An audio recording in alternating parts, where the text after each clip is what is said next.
Vashi gathering some of the details. Immediately, the Conservatives characterize this as a coalition government, and Canada's Bergen going in today. The interim leader saying Canadians did not elect an NDP government. This is bad for the country, but it's not a coalition government, and that's important to keep in mind.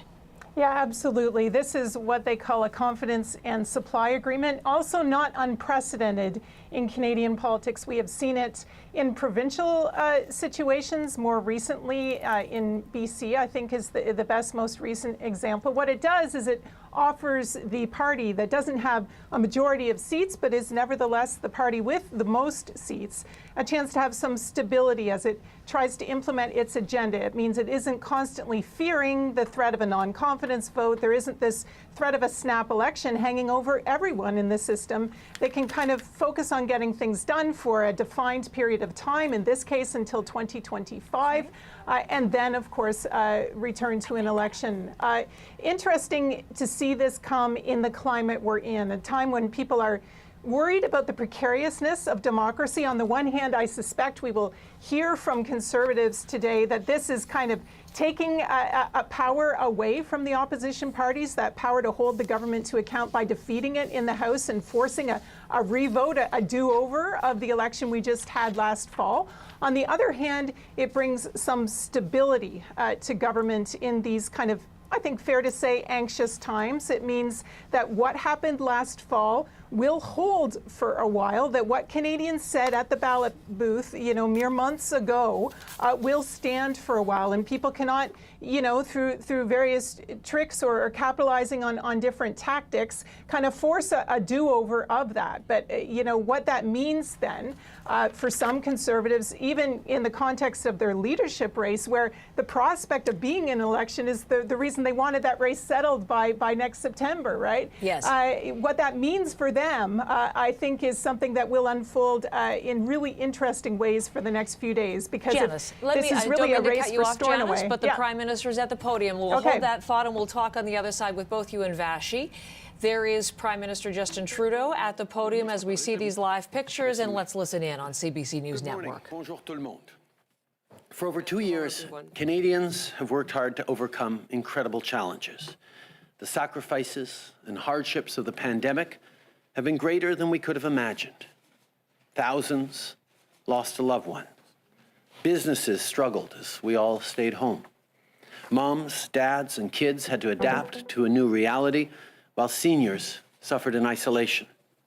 The federal government had the backs of Canadians, and Canadians rose to the moment with choosing compassion, hard work, and resilience. Aujourd'hui, la guerre criminelle de Vladimir Putin en Ukraine. Vladimir Putin's criminal war in Ukraine leaves us with great uncertainty. This devastating war has created a major humanitarian crisis in Europe, and it has also disrupted supply chains worldwide, and it has shaken financial markets. The war in Ukraine is having a heavy impact on global trade and the price of things we all rely on. Canada, alongside our democratic partners, is helping Ukraine defend itself against authoritarianism. It's the right and necessary thing to do. And Canadians are responding to these challenges with the same resolve and resilience they've demonstrated over the last 2 years. Even in tough times, Canadians are as determined as ever to build a better future for themselves, for our children and grandchildren, and for the rest of the world. 6 months ago, Canadians gave Parliament clear marching orders to deliver on this better future by investing in a strong and growing middle class, more good, well-paying jobs, economic growth and climate action, housing and childcare affordability, better health care, and continued reconciliation with Indigenous peoples.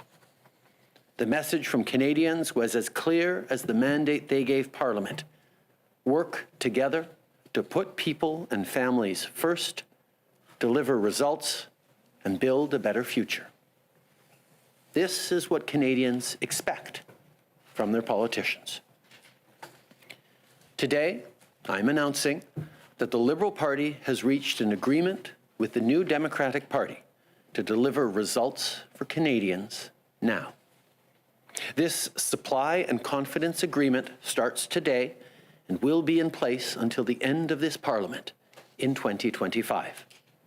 What this means is that during this uncertain time, the government can function with predictability and stability, present and implement budgets, and get things done for Canadians.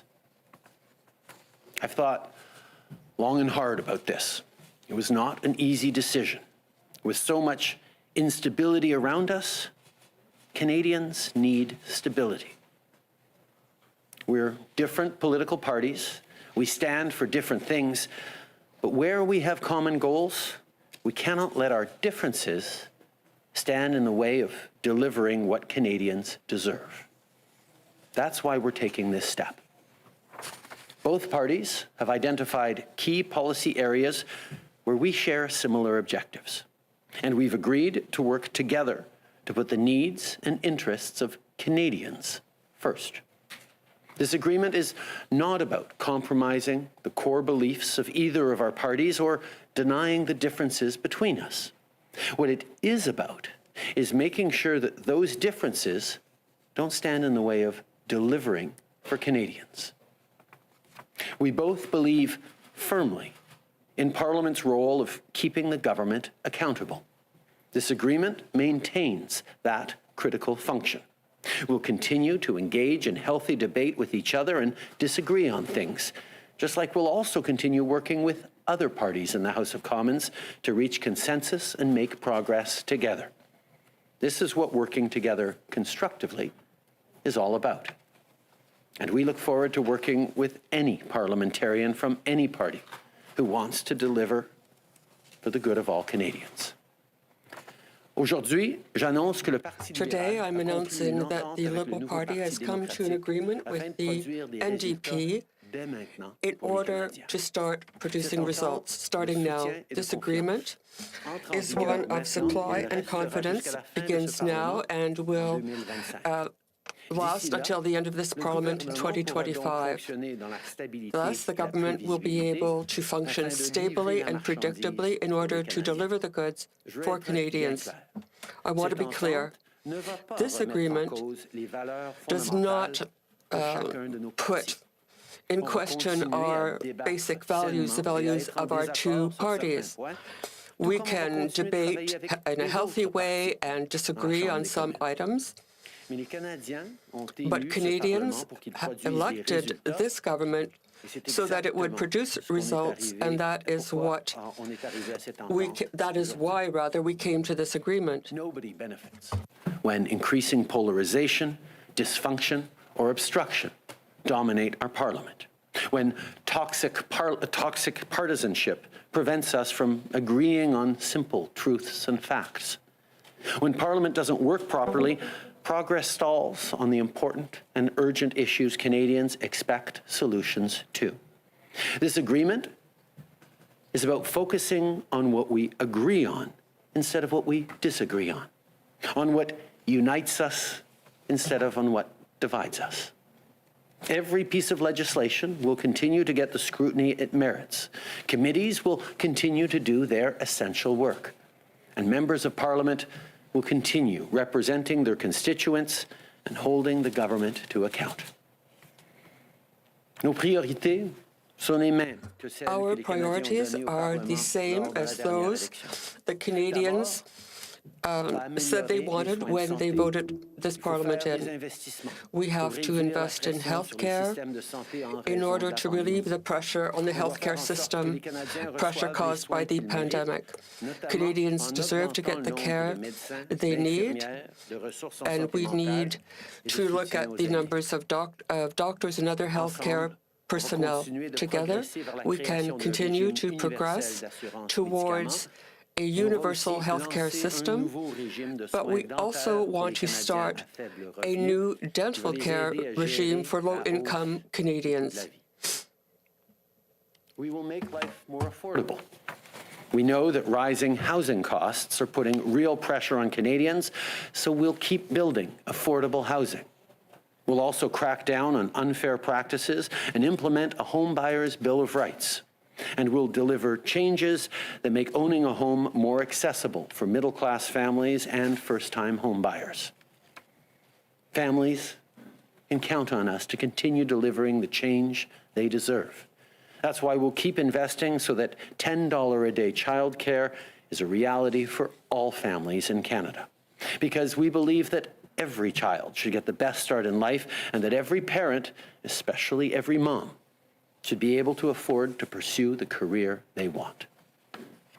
On va lutter contre la crise climatique et créer des bons emplois bien rémunérés. Climate change and try to create well-paid jobs for the middle class.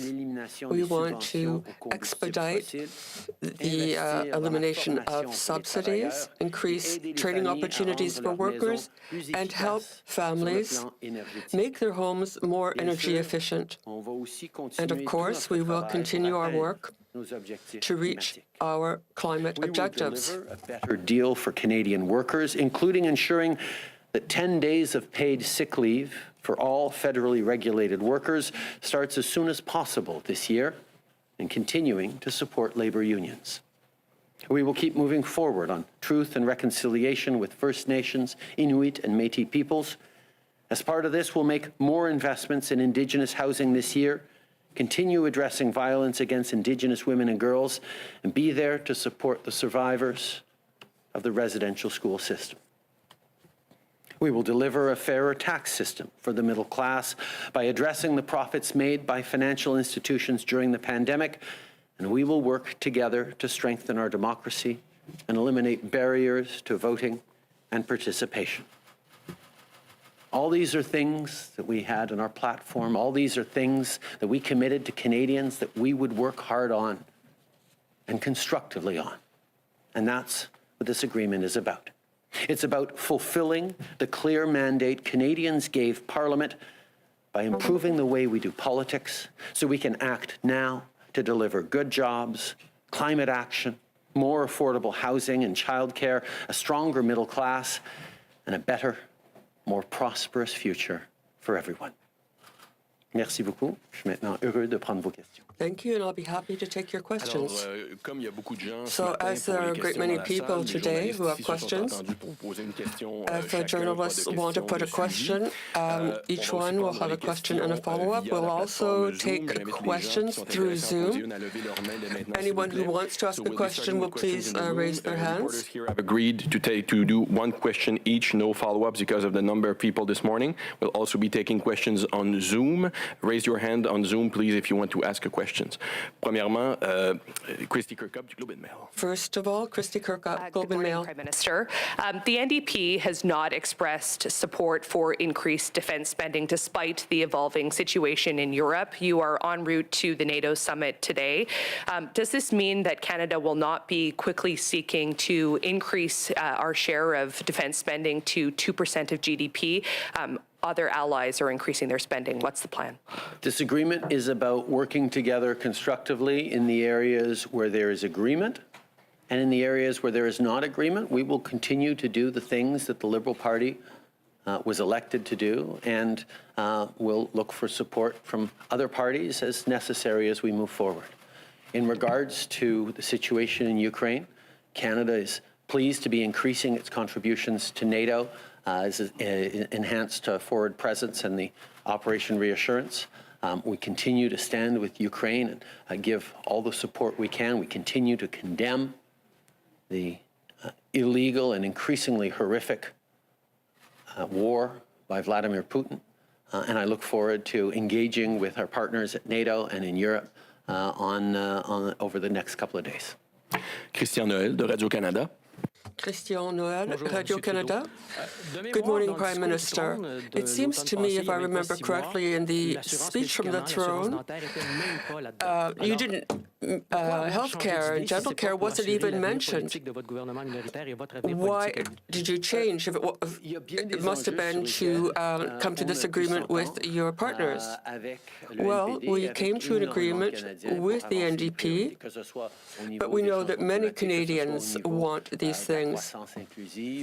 They want inclusive growth, they want inclusive housing, and these other things. We have committed to spending more on health, and we've been working at this for some time. We've been working on dental insurance, and we will continue the work we've been doing. And with respect to dental care, we mentioned in 2019 in the throne speech that we might look at this. So we're happy, and we hope we'll be able to deliver something that will make a real difference in the lives of Canadians. Prime Minister, by the time this deal expires in 2025, you will have been in office for almost 10 years. Are you committed to staying on and running another election campaign in that year, or do you imagine a leadership race within your party? As I've said a number of times, I'm planning on continuing to serve Canadians through and beyond the next election. Crystal, the Global. Hi there, Prime Minister. Thank you for taking my question. Were there discussions to make this a formal coalition and give the NDP cabinet seats, and why didn't that happen? After the last election, I made it very clear in my response to Canadians that I knew that parliamentarians needed to work together to deliver concretely for Canadians. I think that was the message we've heard from Canadians clearly over the past couple of elections. And therefore, conversations began with the New Democrats on the areas in which we saw an ability to work together to be able to make Parliament function better, to be able to continue to deliver on ambitious initiatives for Canadians that, in a time of uncertainty, Canadians deserve. That was our focus every step of the way. We saw in the previous Parliament what happened to even issues where there was consensus in the House that got dragged down, that got slowed down, and we weren't able to deliver as much as we wanted to, but as much as Canadians deserved from a government that wants to be there to have people's backs. So what we're able to do with this one is offer the stability that will allow us to continue to work hard on fighting climate change, on building more housing, on delivering on the many things that Canadians expect from a strong progressive government. And that's exactly what this is all about. Mia Robson, Canadian Press. Good morning. The NDP's priorities for many years have included pharmacare and dental care. Are either of those things something you had to promise them in order to get this deal? We recognize that moving forward on delivering for Canadians, we aligned on the broad themes, doing more on healthcare, doing more on the environment, doing more on housing. These are things that we got elected to do more on. And finding areas of agreement where we could move forward with the NDP. We have a number of Liberals who, for a long time, have been talking about the need to continue moving forward on pharmacare, continuing to expand supports for low-income Canadians, including with dental care. So these are things that fit within our universe of priorities, but are easy to move forward on in a constructive way that assures that on a broad range of issues, Parliament gets to focus on delivering for Canadians. Parliament will be able to be there to continue to support Canadians while people work across party lines in all parties to make that a reality. Raymond Fillon, TVA. Raymond Fillon, TVA. Good morning, Prime Minister. What do you say to Canadians who are furious with this arrangement because they said they elected a Liberal government only 6 months ago, and here they are with a Liberal NDP government, which would be now a majority? Is this not a travesty of democracy? Well, the major message that people gave us with the election of a minority government is that people expect that parliamentarians will work together. People expect that members of Parliament will be able to agree on common points in order to work more constructively for Canadians, and that is exactly what we are announcing today. We'll be able to work constructively on areas where we are aligned, and there are areas where there isn't as much alignment between the NDP and the Liberal. Well, we can work with other parties. But you'll also see that the priorities that are shared today, whether it be housing, more help in healthcare, whether it be childcare, climate change, reconciliation, these are all things that are at the very heart of the Liberal platform, which brought us back to power. So this is a continuation both of our platform and our ability to do more in a consultative way and to do what Canadians want us to do with a minority government, which is to work constructively with other parties. Dominic Charles, Toronto Star. Good morning, sir. A lot of your comments seem to be addressing concerns in your own party and perhaps in your new dance partners party, that everyone can still do their job and do what they came to do here.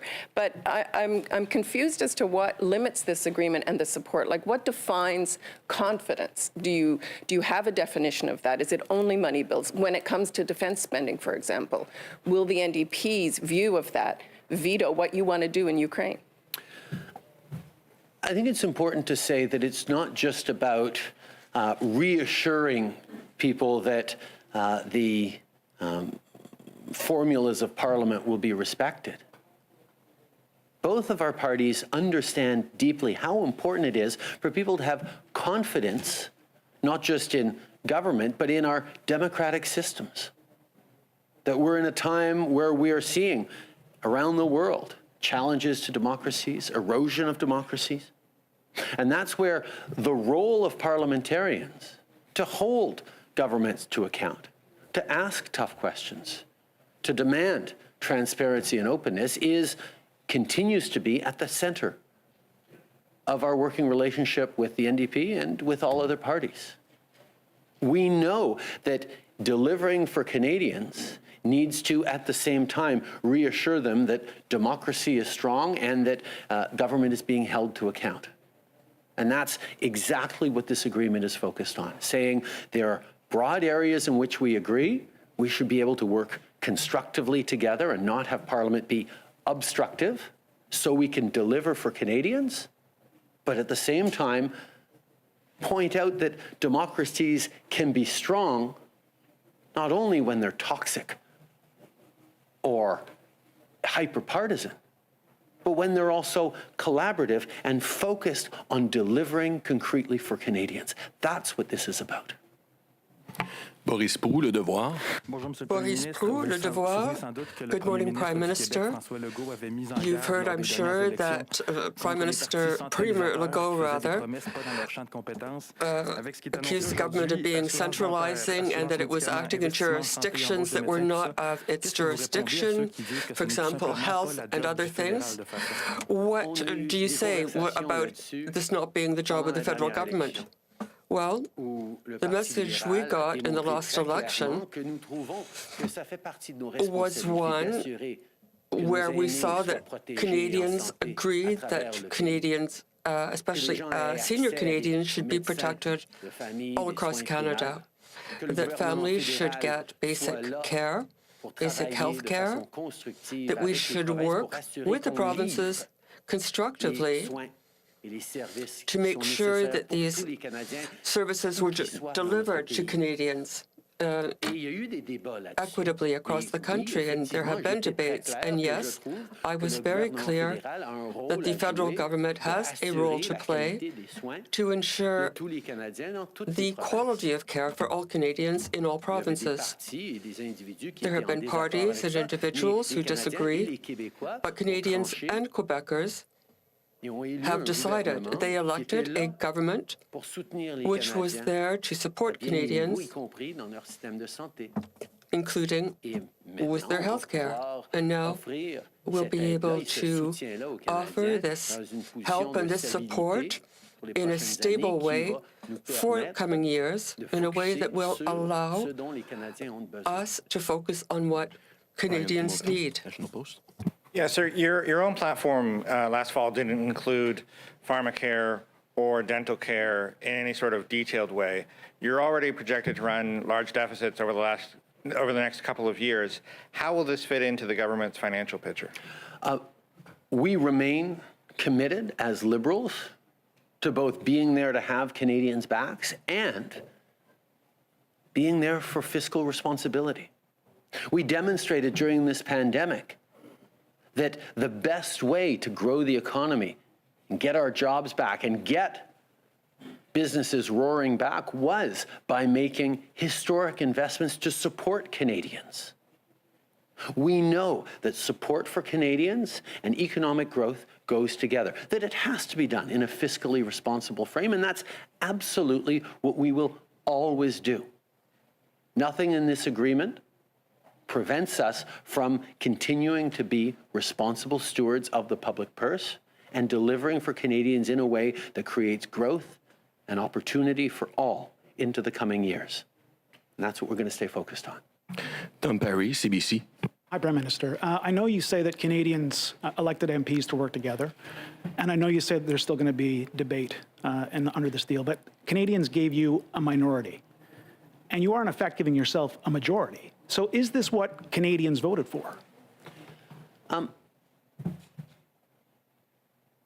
The conclusions drawn by analysts, by Canadians, by political parties following the last election is that it's a minority government, so parties need to work together.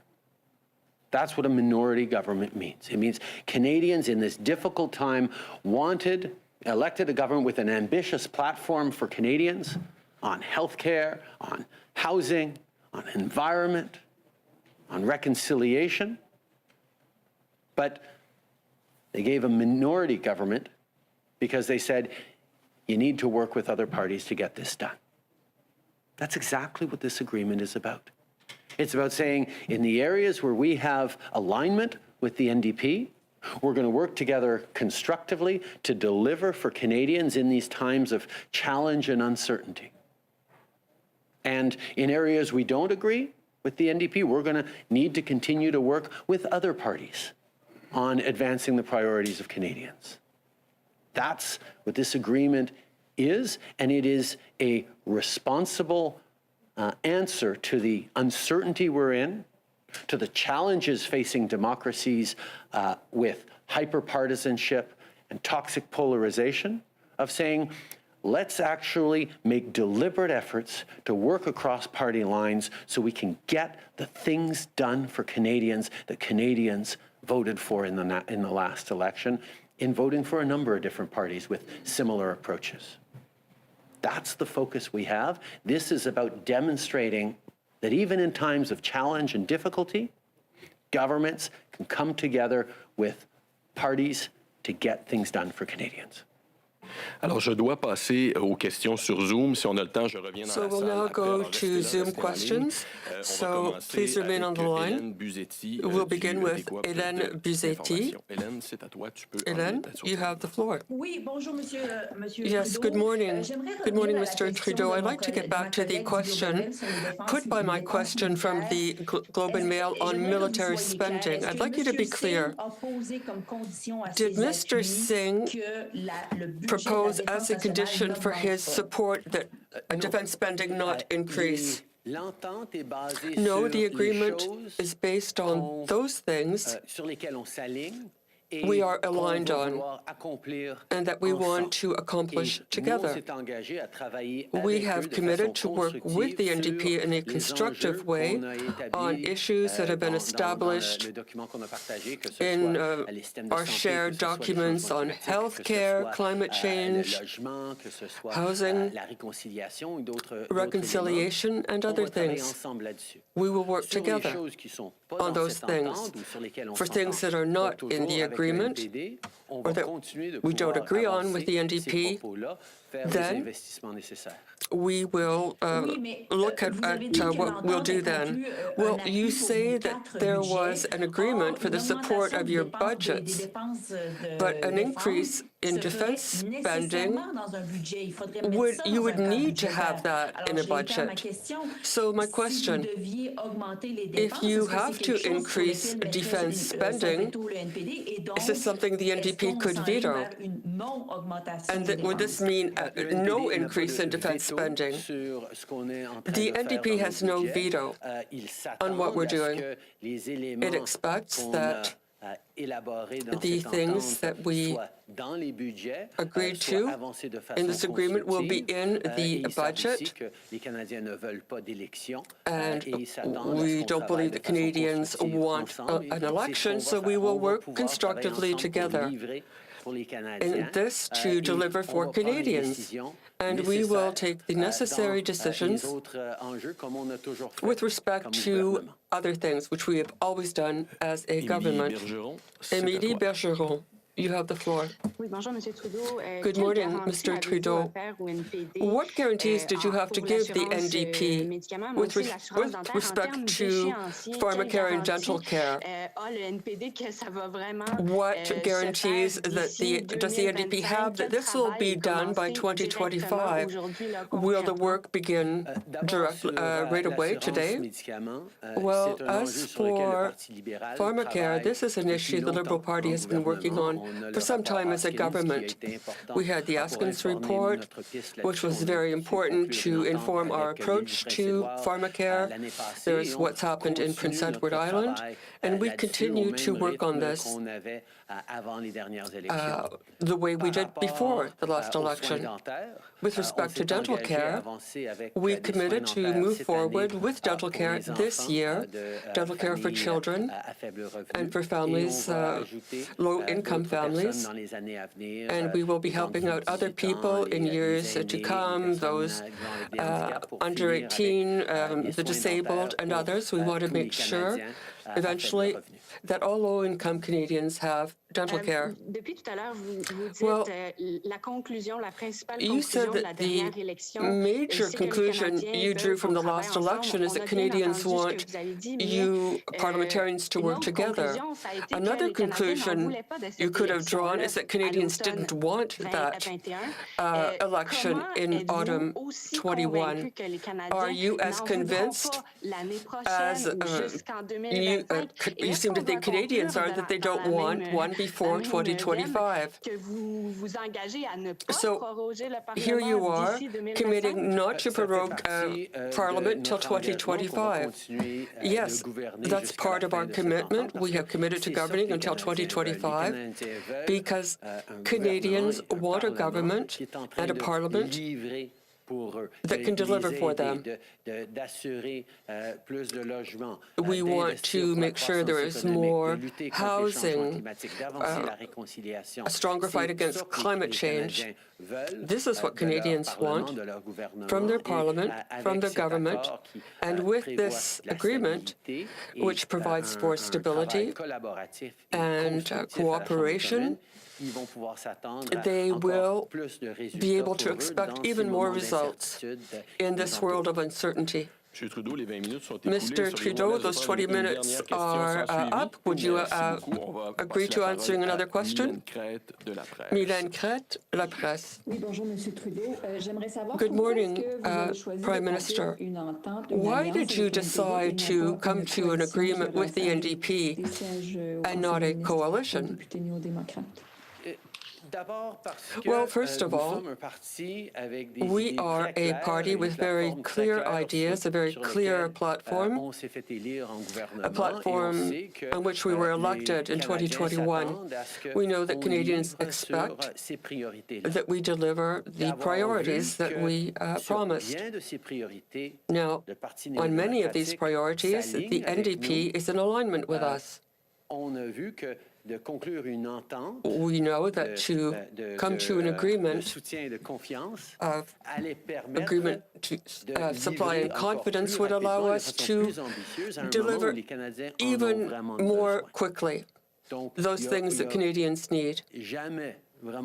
There was never really any discussion about a partnership or a more formal coalition, simply an agreement that we will be able to work together constructively in Parliament where we are in alignment and disagree where there is no alignment. And we may work with other parties. This is something that will allow us to ensure stability, cooperation, and predictability for Canadians in these times of unpredictability and uncertainty.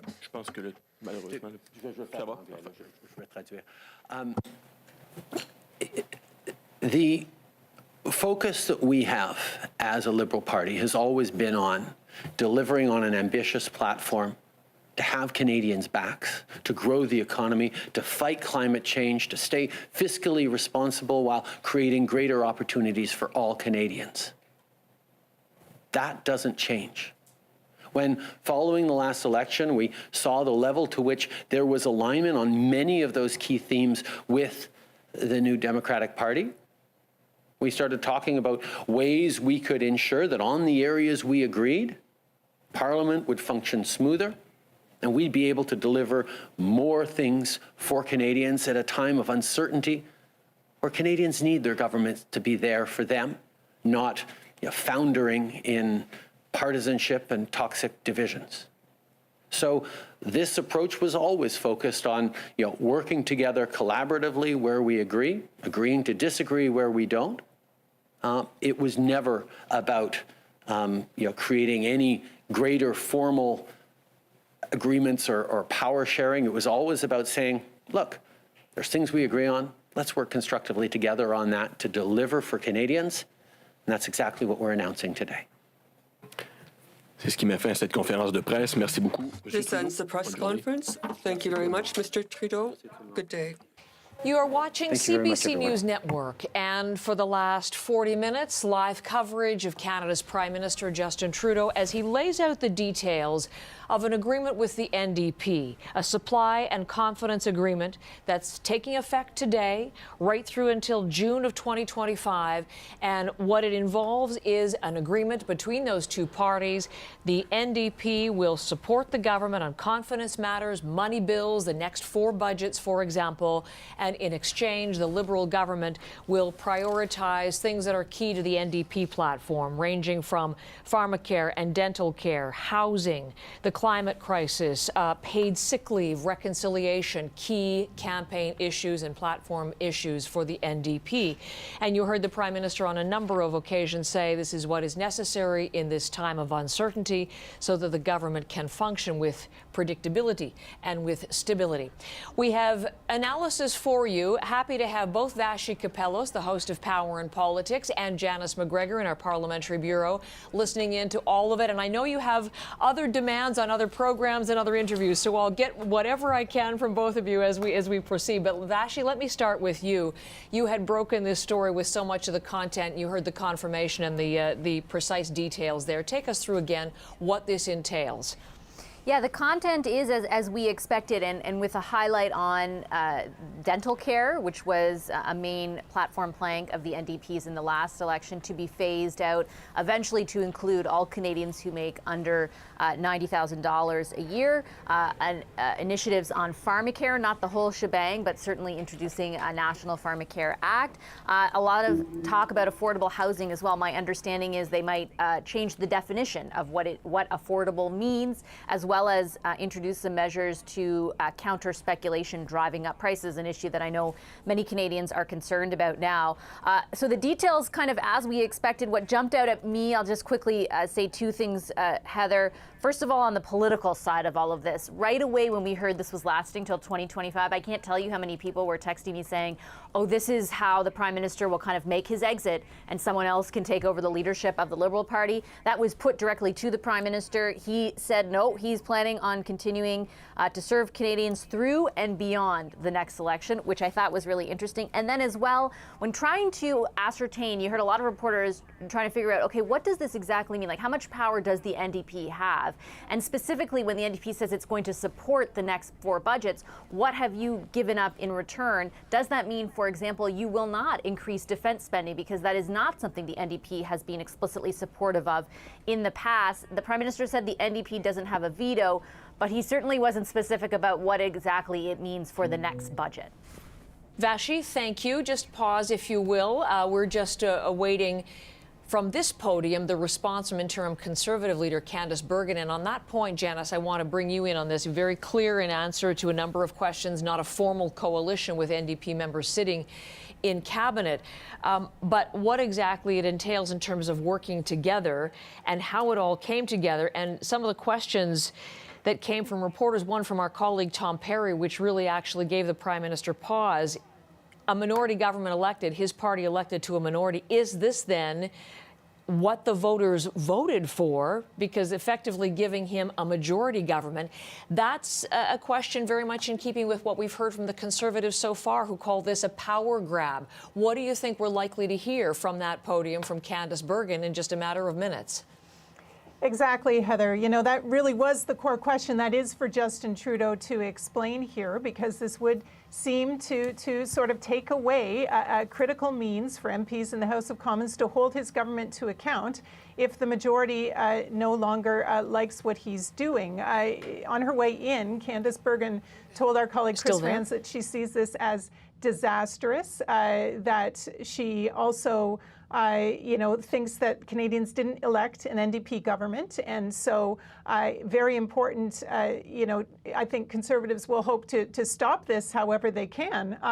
But if this deal holds, it does bring stability. And when Trudeau was talking about, the hyper-partisan, I think was the word he used, toxic things that have taken hold in democracies, it's hard not to see that as somewhat of a shot at the Conservatives and some of the messaging and rhetoric that we've seen coming out of that caucus in recent months. And Trudeau very much positioning this deal as a response to that, trying to offer an alternative style of politics. You heard him saying democracies can also be strong when they're collaborative, wanting to hold up this deal as an example of that. It's suggesting that this is what Canadians want to see in their politics. Now, Canadians, can weigh in on that for themselves in the weeks and months to come as they see how well this is working or isn't. But it certainly is an interesting moment, not something we've ever seen federally, in my lifetime, anyway. Janice, and Vashi there too, Vashi Capellas and Janice McGregor, as we await Candice Bergen. Vashi, not a formal coalition, but you can look at the details here of how it will work. The leaders will meet at least once a quarter. There will be regular House leader meetings. There will be regular whip meetings and an oversight group to look at things. Pause, okay. if we will. I think we'll go to Candice Bergen, if you will, just a moment. She's at the podium. She has already characterized this as disastrous for the country. Let's listen in live. Focused on our desire to see peace in Ukraine. And I think even in the midst of the challenges we're going through, we are still very blessed to live in Canada, and our hearts and our focus is on the people in Ukraine and what they're going through.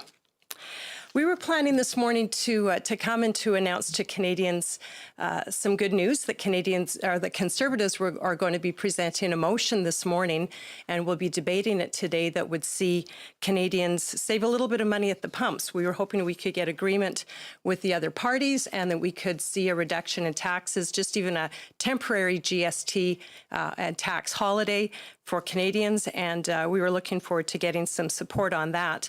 And we will be talking more about that shortly. My colleagues will be speaking about that. But something broke last night, and it was obviously something very important. We found out last night that the NDP and the Liberals were meeting secretly, and they've cooked up a backroom deal that would see Justin Trudeau get the majority power that he tried desperately to get last fall in the last election, but he failed to get.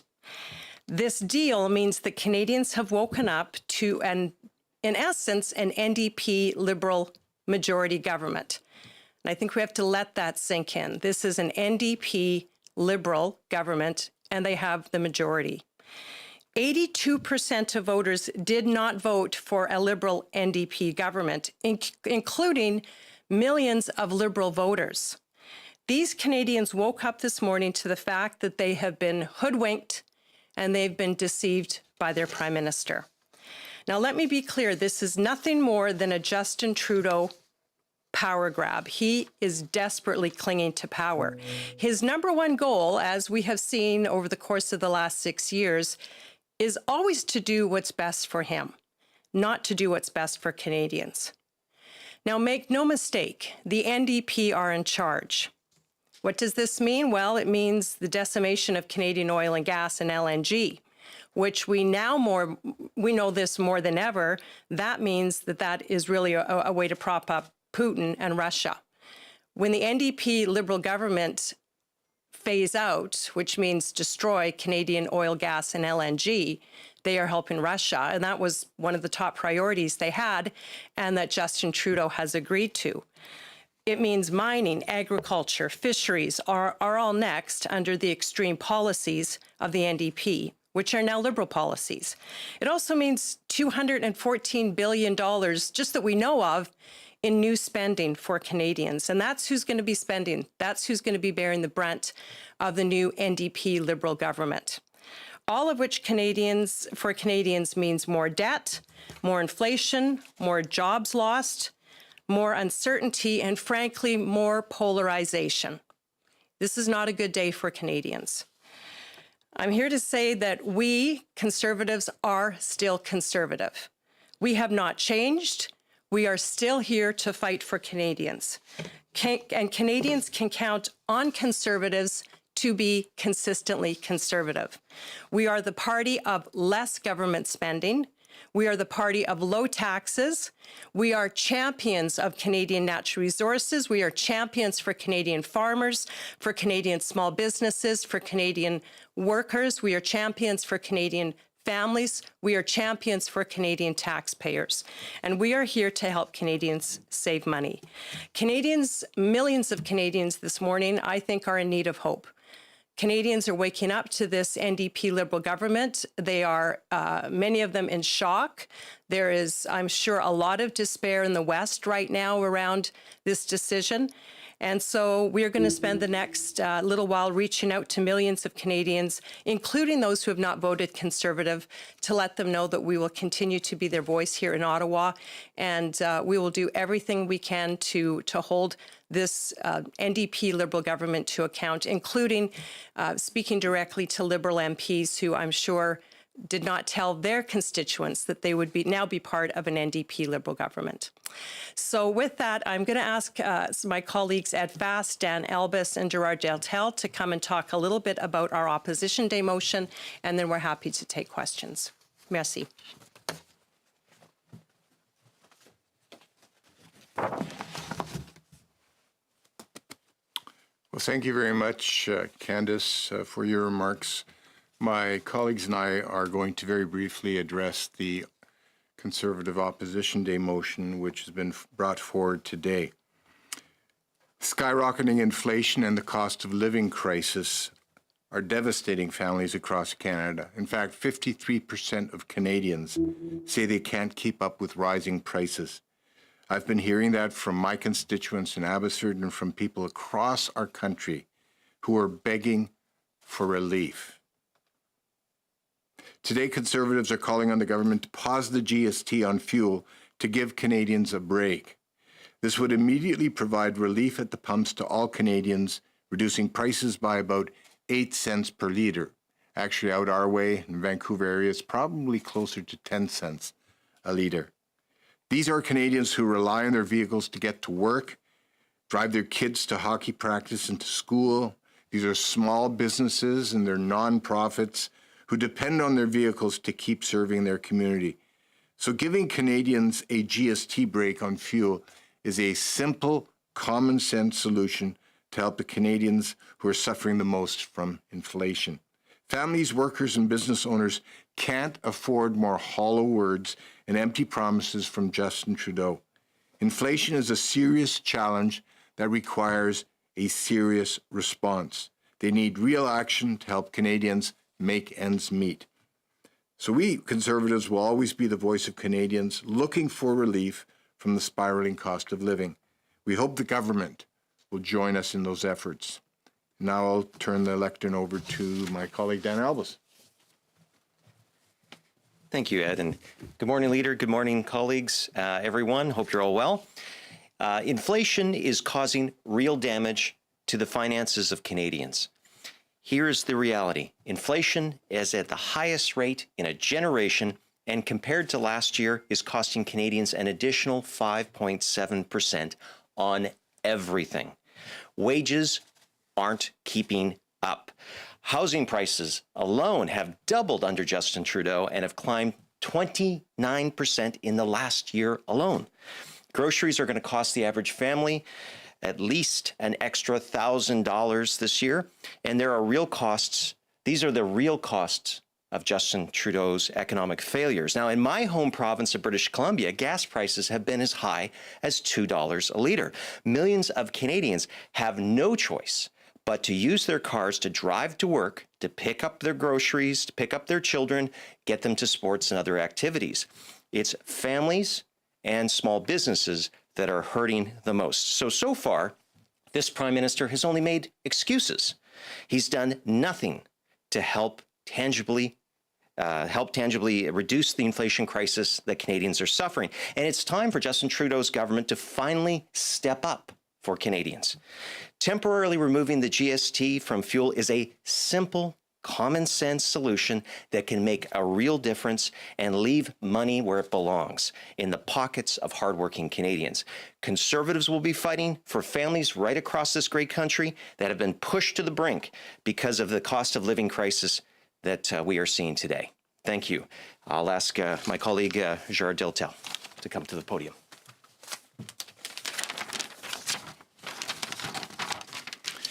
Bon matin, chef. Chers Good morning, collègues, Leader, mesdames, messieurs. colleagues, ladies and gentlemen.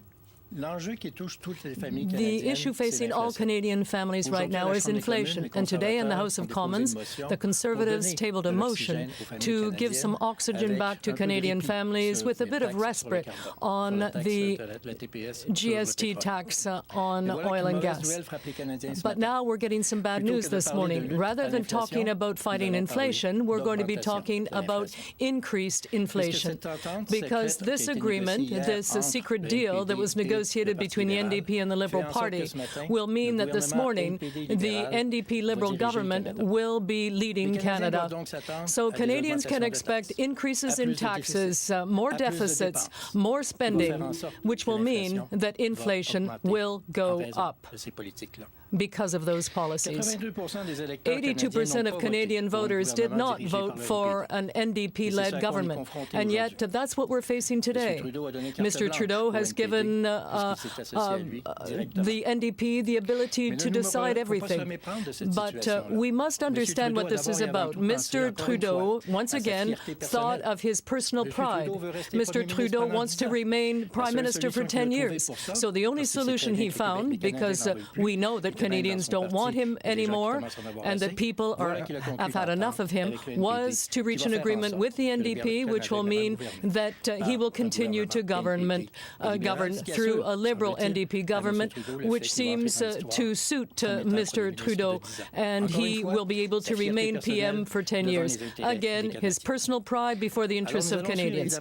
So obviously we will be following this very carefully, and we will continue to fight for Canadians, for Canadian families. In the last 2 weeks in my riding, I met with hundreds of citizens, people who are fed up with inflation, who are asking for respite, who are asking for oxygen. And that's why today the Conservatives will be debating a motion that will allow Canadians to have a little bit more and keep a bit more in their pocket. This motion is intended to temporarily suspend the HST on oil and gas. So this is a concrete measure that can be adjusted to everyone, that will affect all Canadian families, and unfortunately the NDP Liberal government will probably vote against it. We'll see how that happens, but I can tell you one thing: we Conservatives will always be there for Canadian families who are struggling in this difficult period. Thank you.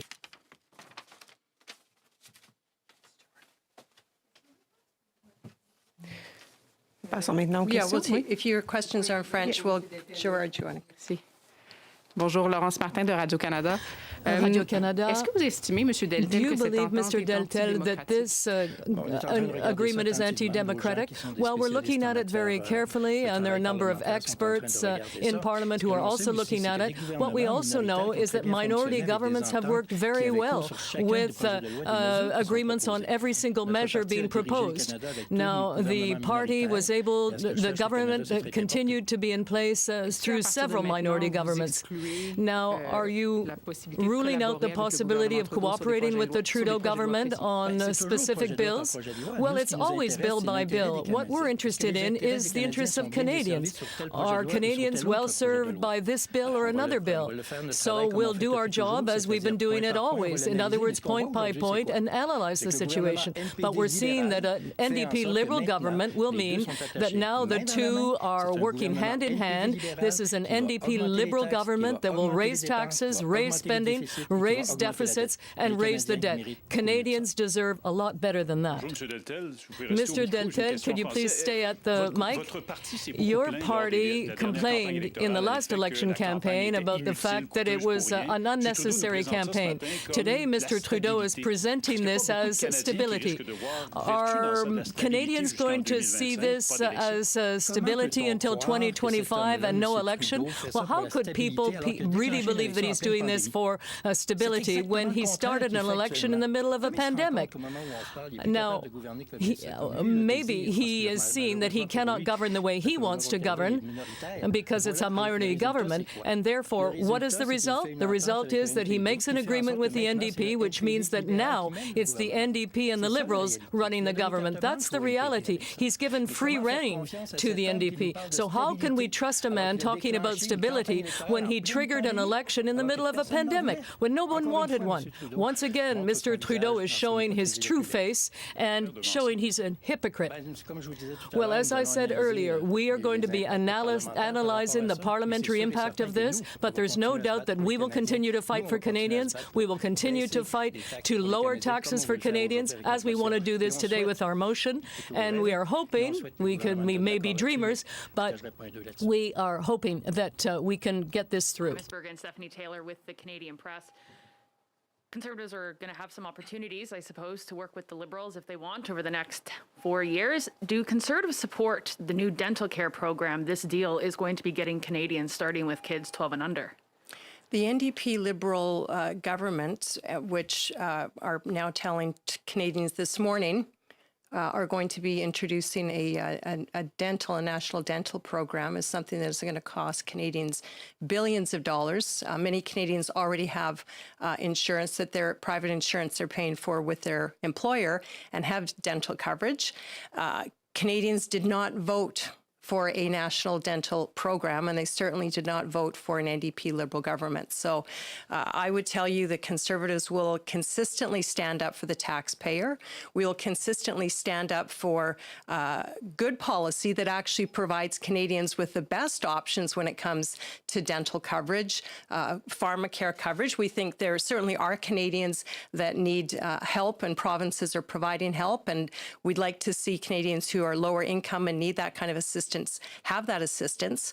But that was not what Canadians voted for just a few short months ago. They did not vote for an NDP Liberal government that would be spending billions of dollars in new spending. Do you believe Conservatives are going to be fighting Justin Trudeau as the Liberal leader come the next election? I have no idea. That will be up to Justin Trudeau to answer. I do know this: we are fighting an NDP Liberal majority government right now. Ms. Bergen, David Baxter with Global News. You mentioned trying to reach out to some Liberals who you feel may be unsatisfied with this. Would you be starting with some of the Liberal MPs who stood against the imposition of the Emergencies Act? I think we'll see. I mean, this is new. We'll have to see how some of these Liberals respond to questions that we pose, questions that their own constituents will have. But I cannot imagine that all Liberals are comfortable with this. There are many Liberals that are, fiscally responsible. There are many millions of Liberal voters I believe, who are fiscally responsible, that support Canadian natural resources, that support Canadian having investment grow in Canada. There are a lot of Liberals that are coming to me and saying they're very worried about the economic direction under a Justin Trudeau government. I cannot imagine this morning how they are feeling knowing that we now have a Jagmeet Singh led, because he's basically going to be the Deputy Prime Minister. This is a formal written agreement. We now have a NDP Liberal government in charge. So I am fairly certain there are literally millions of Liberal voters, including some Liberal members of Parliament, who have got to be very concerned this morning. And now, looking at the past election result, approximately 50% of the vote went to either the Liberals or the NDP. We see these partnerships show up in other countries where we do have multiple parties making up parliaments. Last time we saw an agreement like this in Canada was within the BC provincial government. There it still seemed like the NDP were very much driving the ship there. What indication is there beyond just like this initial announcement that Jagmeet Singh is going to play such a pivotal role in the future direction over the next 4 years? I think the announcement we heard this morning is very clear. Justin Trudeau has basically said what I told Canadians I would do 3, 4, 5 months ago in the election. I've changed my mind because I actually want to feel and know that I have a majority power. And so I will do basically anything the NDP asks me to do in order to keep that power. I think that is proof enough. And I mean, we already have seen Trudeau in his policy move further and further to the left. This is a man who wasn't joking when he said he doesn't think about monetary policy. This is a man that was not joking when he says he admires China's basic dictatorship. He admires very left, very extreme ways of governing and governance. And so when he has now formed a formal agreement with the NDP government, with the NDP party, who is now basically the government, he has deceived Canadians. And I think there's got to be a lot of concern, not just with Canadians, but with Liberal voters themselves. What lengths will this man go to cling to power? Bonjour, Boris Proulx du Devoir. Ma question est principalement pour Monsieur. My question is mainly. Something after that would be great. Ma question est peut-être pour vous d'abord. Now, first of all, for you, we heard François Legault, the Premier of Quebec, talk about the centralizing party in the last federal election. And in your opinion, what kind of consequence will this have for Quebecers, this agreement with the NDP today? Well, certainly, we're talking about a strong alliance between centralizing powers. The NDP is a centralizing power in its heart. It's a party that wants to concentrate powers at the center. So obviously with the Liberal NDP government, this will be one that is very centralizing, spends more, and will be taking money out of Canadians' pockets, that will increase the debt and raise taxes. Now forget the idea of taxes going down. We need to give oxygen to families. That's what we want to do today.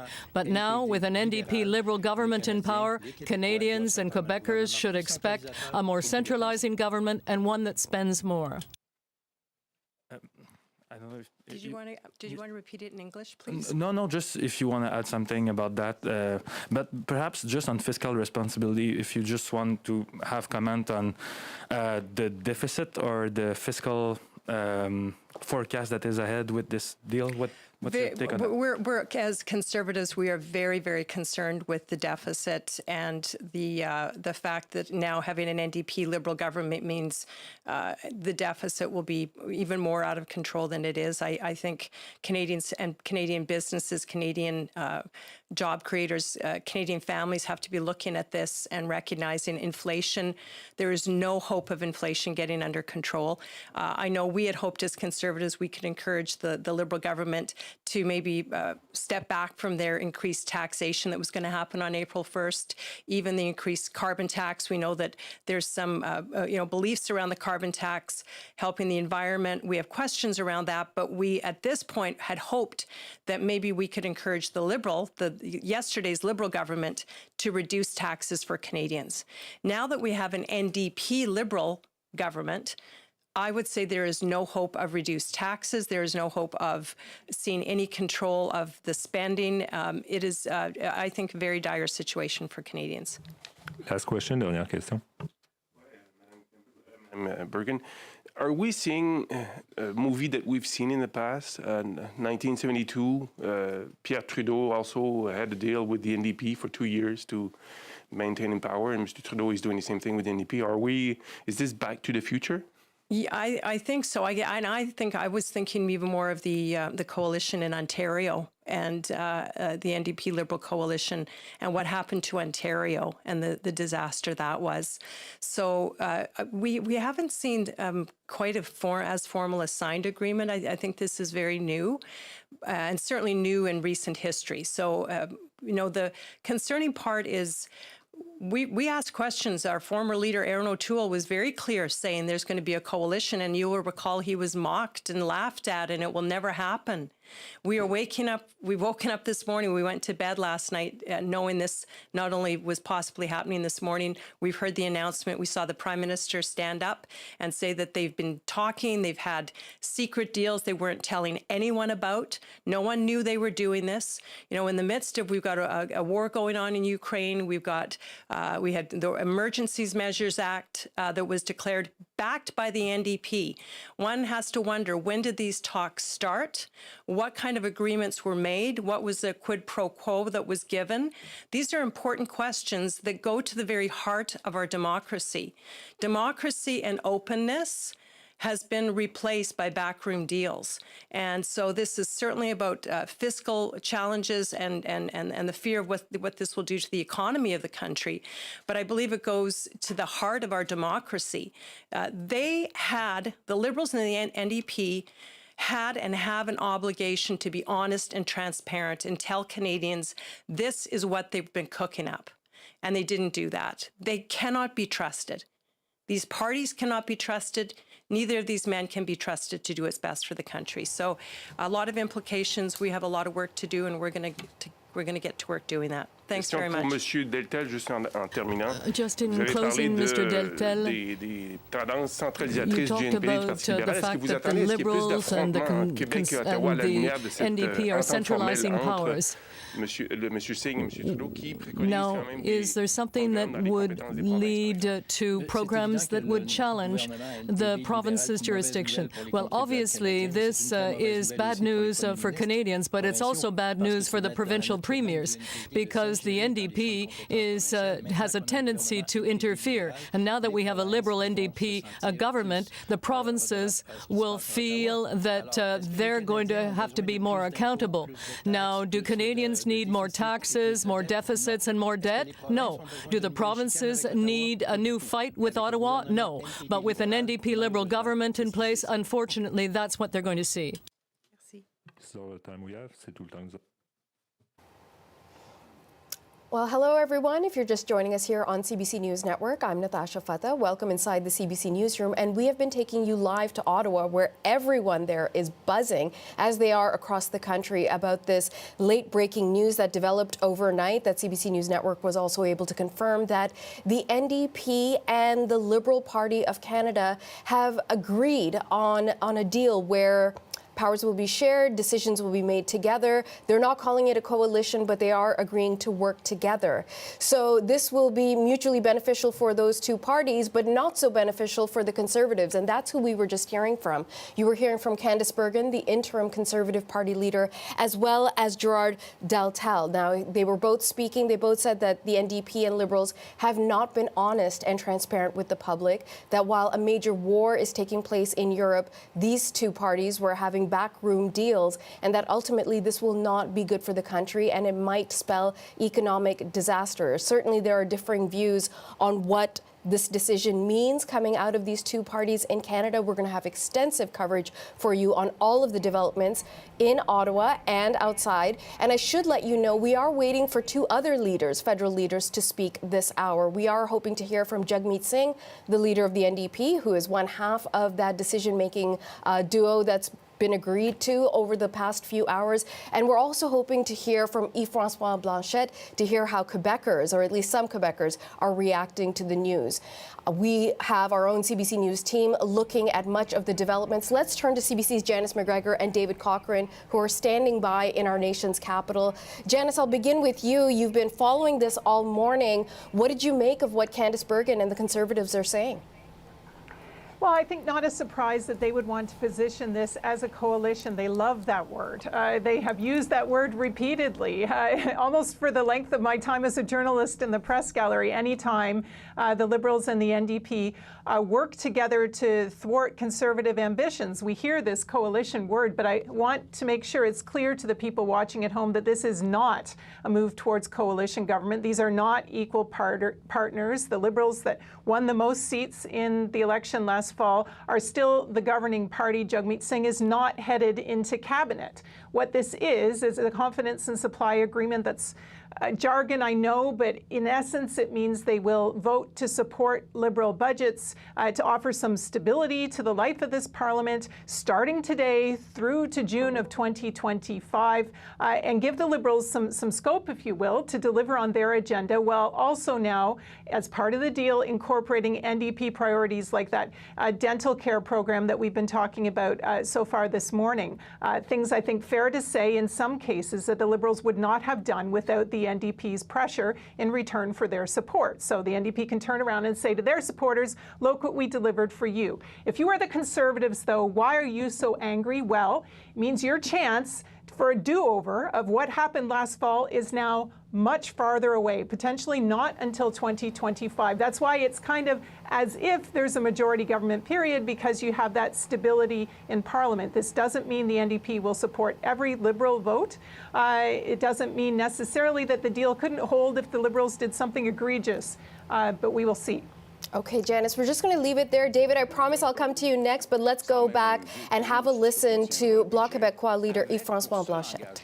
The only commitment being the Liberals are saying, well, we'll be very pleased to deploy a whole series of measures that are centralizing in nature in spite of Quebec's jurisdiction and that of the provinces.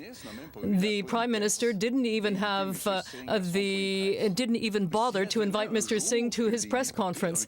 Now, when you're talking to other MPs and getting together and reaching agreement, it seems to me that the PM should have invited Mr. Singh to his press conference. They also referred in their press conference to uncertainty. And it's true that we have seen uncertainty in the last 2 years.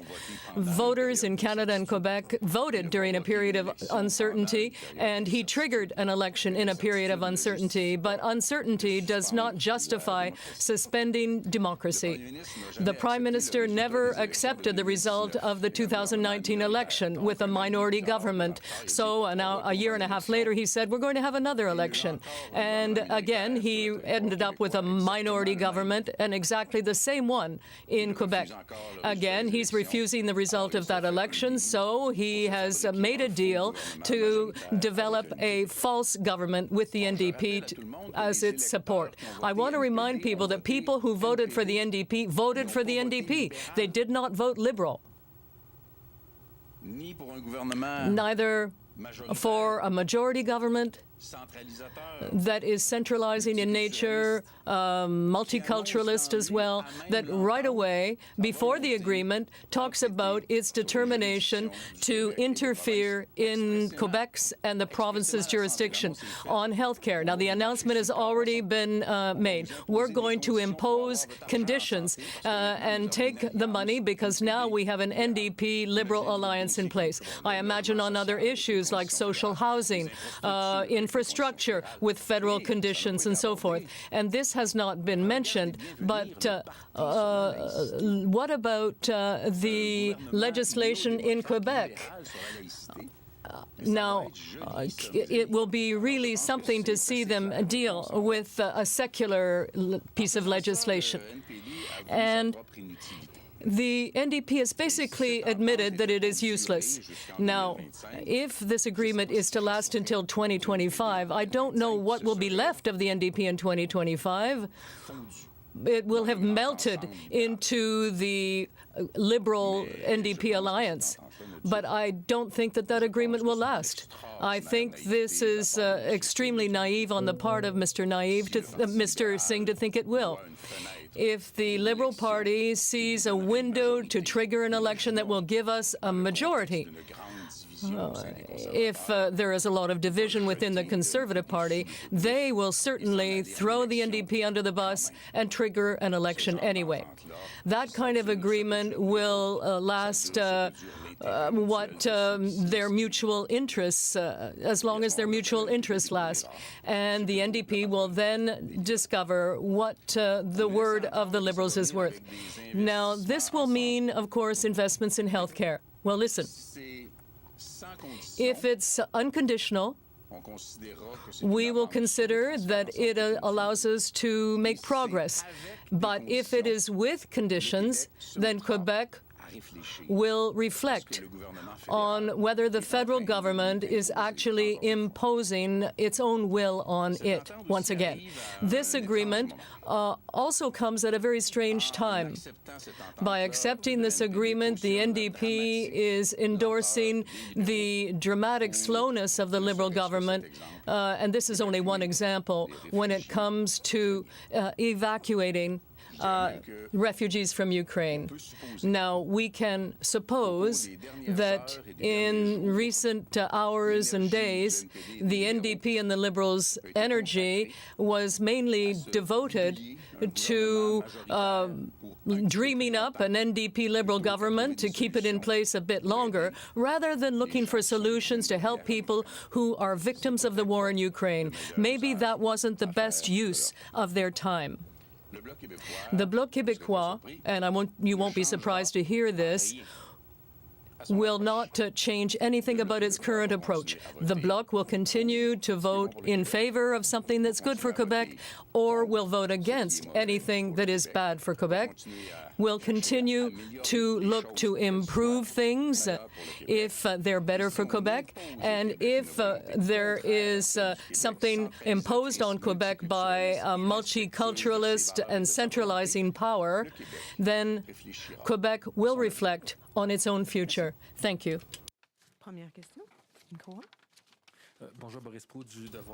Yes, good morning, Mr. Blanchet. On the health care issue, now, you have given some details about the things that you want to see or not see. So my question is with respect to jurisdiction. Now, Quebecers and Canadians made their own decision with respect to the healthcare system. Don't you think that's true, what he said? There was discussion of this in the last election campaign. Well, there isn't much that's true in there. Canadians and Quebecers gave Justin Trudeau a minority mandate, forcing him to deal with the other parties on each issue in order to get support, even if it has been historically very often support from the NDP. But stating that the NDP is going to be in bed with the Liberals over the next 3 years is very extraordinary as a message to be sending to NDP voters in particular. And I don't think anyone is seriously thinking that Quebec's determination and the National Assembly's will and the federal government's will come together as part of this agreement, and that there's going to be any legitimacy there when it comes to interfering with Quebec's jurisdiction or not moving forward with the increased federal health transfers that have been requested. Now, as a follow-up, I'm wondering whether this changes anything for you and the Bloc and the functioning of Parliament. We know that you did support bills in the past, such as pandemic support. Is that done now?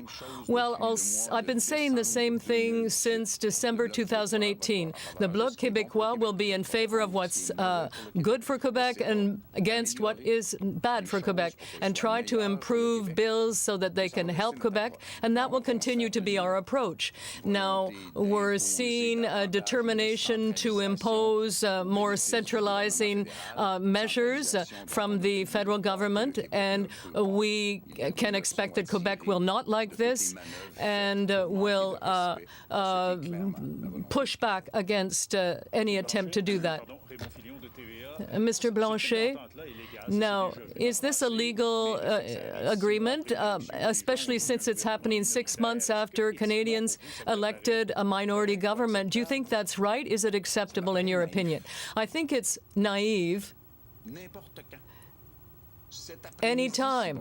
This afternoon, the NDP could vote against the Liberals. The Liberals cannot do what they said they would do to the NDP. It's not binding. It doesn't create any formal obligation. The only thing that should create a formal obligation is the mandate being given by the voters. And if he decides to make different choices after that, he will suffer the consequences. But I think Quebecers, and I can't speak for the others, but I think Quebecers will realize that Justin Trudeau is refusing the result of the 2019 election. That was confirmed in 2021. And he's using this maneuver to try and get a majority mandate that he's been dreaming of for so long. And what about stability? Mr. Trudeau says that Canadians want stability. Listen, nobody was about to defeat the Liberal government. The Liberal government could have continued to cozy up to the NDP without any problem whatsoever, and I'm quite certain that the Conservatives are not about to defeat the government either. So there was no urgency here, no instability, and there are certainly other priorities in play here, in particular looking at people who are living in terrible distress other than Mr. Trudeau's career plans. Yes, Mr. Blanchet. Is there not something responsible in saying we're going to work together on issues on which we agree? Well, I think Canadians and Quebecers elected Parliament to make decisions based on what they think are their best interests. Is there something responsible about organizing a show to say we're going to get around that mandate based on our own partisan interests? In terms of the Liberals, I don't see any responsibility or stability in that exercise, because every time that there's an important issue, one or the other party will wonder whether it's today that they're going to get out of that agreement. You also said that it will be a real party when it comes to secularism. Well, the two parties that are most against secularism in Quebec could decide to put the two single beds together to make a double bed. And then on the other side, there are Conservatives saying, oh, well, can we find someone else who's going to help Quebec? Well, maybe we found that one. There's only one political party in the House of Commons that will never turn its back on the National Assembly of Quebec and Quebec's fundamental values, and that is the Bloc Quebecois, for language, for secularism, and for all of Quebec's interests, for environmental issues that are very different in Quebec, and in terms of the rest of Parliament, well, they will suffer the consequences of their own choices. Bonjour, good morning. If I may ask you in English, I believe you called this a false majority. Why are you calling it a false majority, and what does this mean for the future of the Bloc? It's a false majority because a real majority is when the people that vote in an election select more than half the members of a parliament being from the same party. This is not what happened here. And it changes nothing for the Bloc. The Bloc will keep doing exactly the same thing. If it's good for Quebec, we will vote in favor. If it's bad for Quebec, we will vote against. In every case, we will try to make it better for Quebec. And if systematically this would-be majority government goes against Quebec interests, Quebec will increase the speed of its reflection about its own future. And this morning we heard the Prime Minister talk about this being a responsible approach to essentially hyper-partisanship and toxic polarization. These are his words. How would you respond to that? Anybody who is not in agreement with Mr. Trudeau is qualified as being toxic. We are in a democracy, and we are not forced to believe what he believes, to do what he commands, and to agree with whatever he says or does. This is the way democracy works, and this is what we are supposed to be defending somewhere else. Hi, Stephanie Taylor with the Canadian Press. I also have questions in English. Thanks for your time. I'm wondering, did you have any contact with the Liberals about possibly joining this deal? No. I had a very short, still cordial conversation with the Prime Minister sooner this morning, and I explained to him that he doesn't have anything more to fear from the Bloc now than before. As I said, if it's good for Quebec, we'll go with it. If it's bad, we'll go against it. We'll try to improve things. And if they do things with which we agree, we will keep being in agreement. But we will never surrender what we are, our responsibility, or the mandate that was given to us by the population to make a deal which goes against what clearly the population said. I remind everybody that every citizen who voted for the NDP did not vote for the Liberals. We've had a bit of a glance at what this deal is going to get Canadians over the next 4 years. Is there anything in this deal that you like so far that would be good for Quebec, that you would be supporting?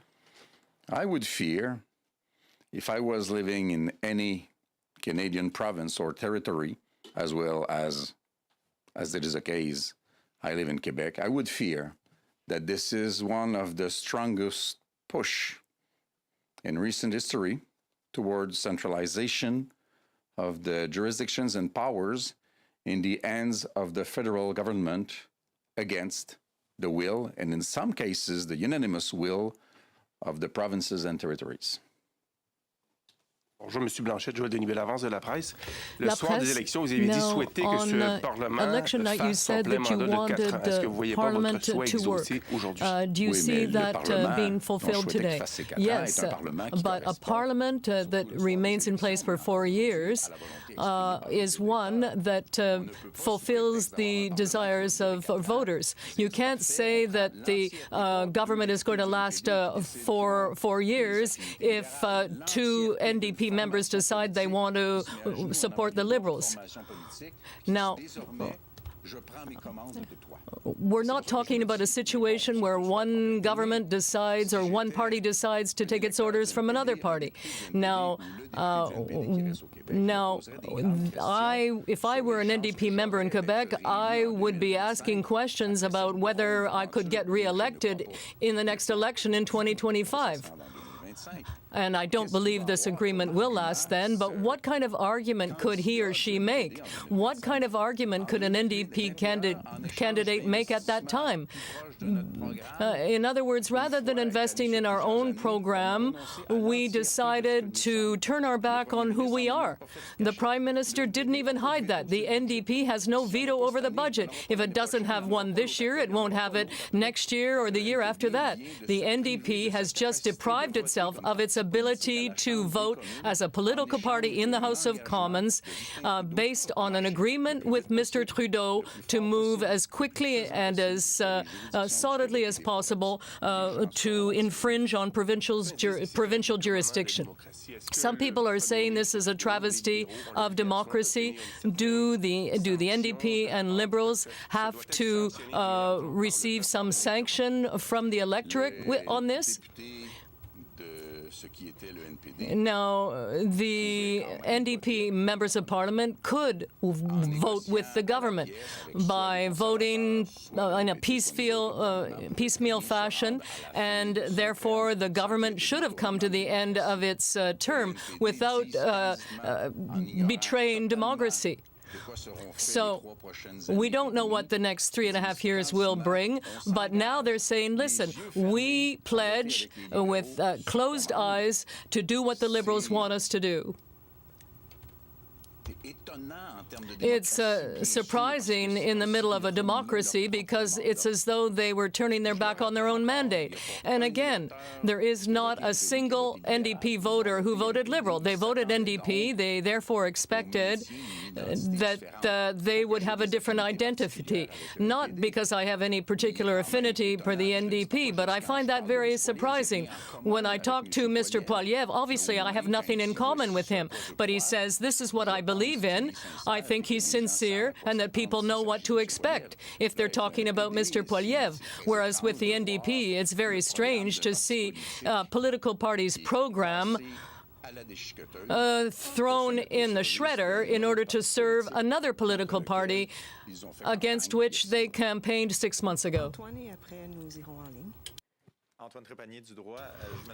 I'm just wondering, obviously for Quebec and for you, well, you continue to support Quebec and Quebecers, but in your relationship with the Liberals and the NDP, when you look at bills or when you talk about certain policies, will that mean something different for you? Will that change the dynamic with those two parties as a result of this agreement?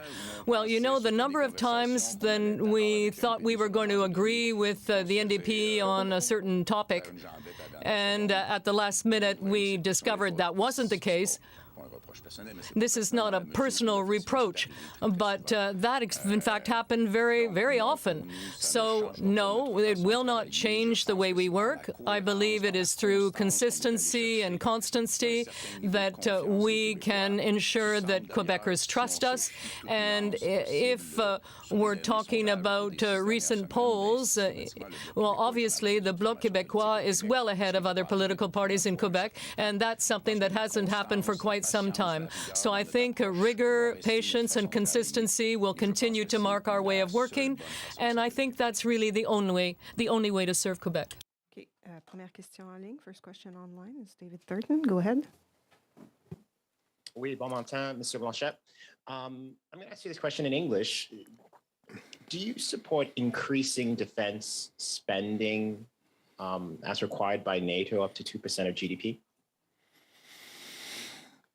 In terms of military power, Canada is at best a pee-wee player.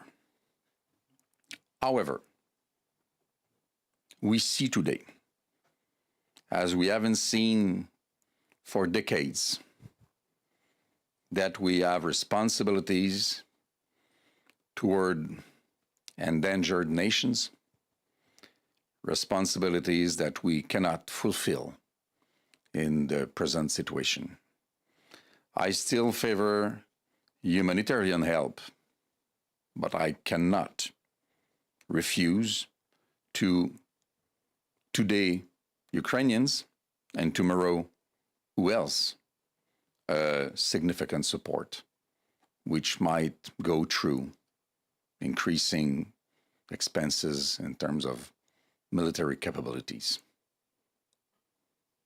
So are you willing to put perhaps a percentage behind that? Like that's 2% is a pretty definite call from NATO. Do you support that call? Do you support increasing our spending to that point? I will wait for this brand new NDP Liberal government to propose a budget and look into it. Prochaine question, Mélanie Marquis.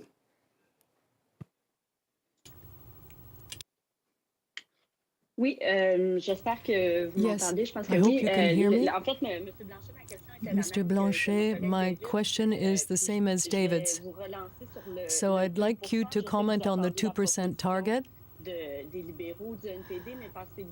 Now, do you think that Canada has an obligation, a moral obligation, to meet that 2% goal that people have been calling for decades? In the 1980s, I was a very pacifist militant, and I didn't think Quebec should have its own army. I was thinking of some alternative at that time. And today I see President Zelensky asking for assistance and weapons and arms, and I have seen just how brave the Ukrainian people have shown themselves to be.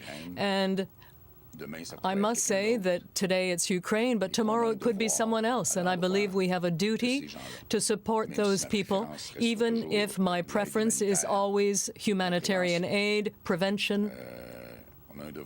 But we do have a duty, and today we're not being very serious in terms of our ability to take action based on that duty by sending World War II weapons. Now, obviously, that is something, but Canada should be better equipped with a northern neighbor who requires surveillance. Follow up? Yes, on the 2%. You don't seem to want to comment on that directly. Well, among my ambitions is not to be Prime Minister of Canada, but if I were, I would bring in a budget. And in the current situation, I think we'll let this new Liberal NDP government table its own budget. We'll see what's in it. And then we will make recommendations based on what we think Quebec's interests are and the interests of the people of Quebec. Prochaine question, Hélène Buzetti. La parole est à vous. Good morning, Mr. Blanchet. I'd like to go back to the question asked by my colleague. Can you please clarify, in your own mind, should the national defense budget be increased or not? Yes. Yes, sorry, I wasn't clear on that. Canada is a minor player. I said a peewee player in military terms, and it's not that major either in terms of its economy, but it does have obligations when it sees the people of other free nations being invaded by a dictator whose mental state is unknown, and we're seeing right now that we cannot meet minimum obligations as a country towards those people. So yes, I am in favor of an increase in our military budget.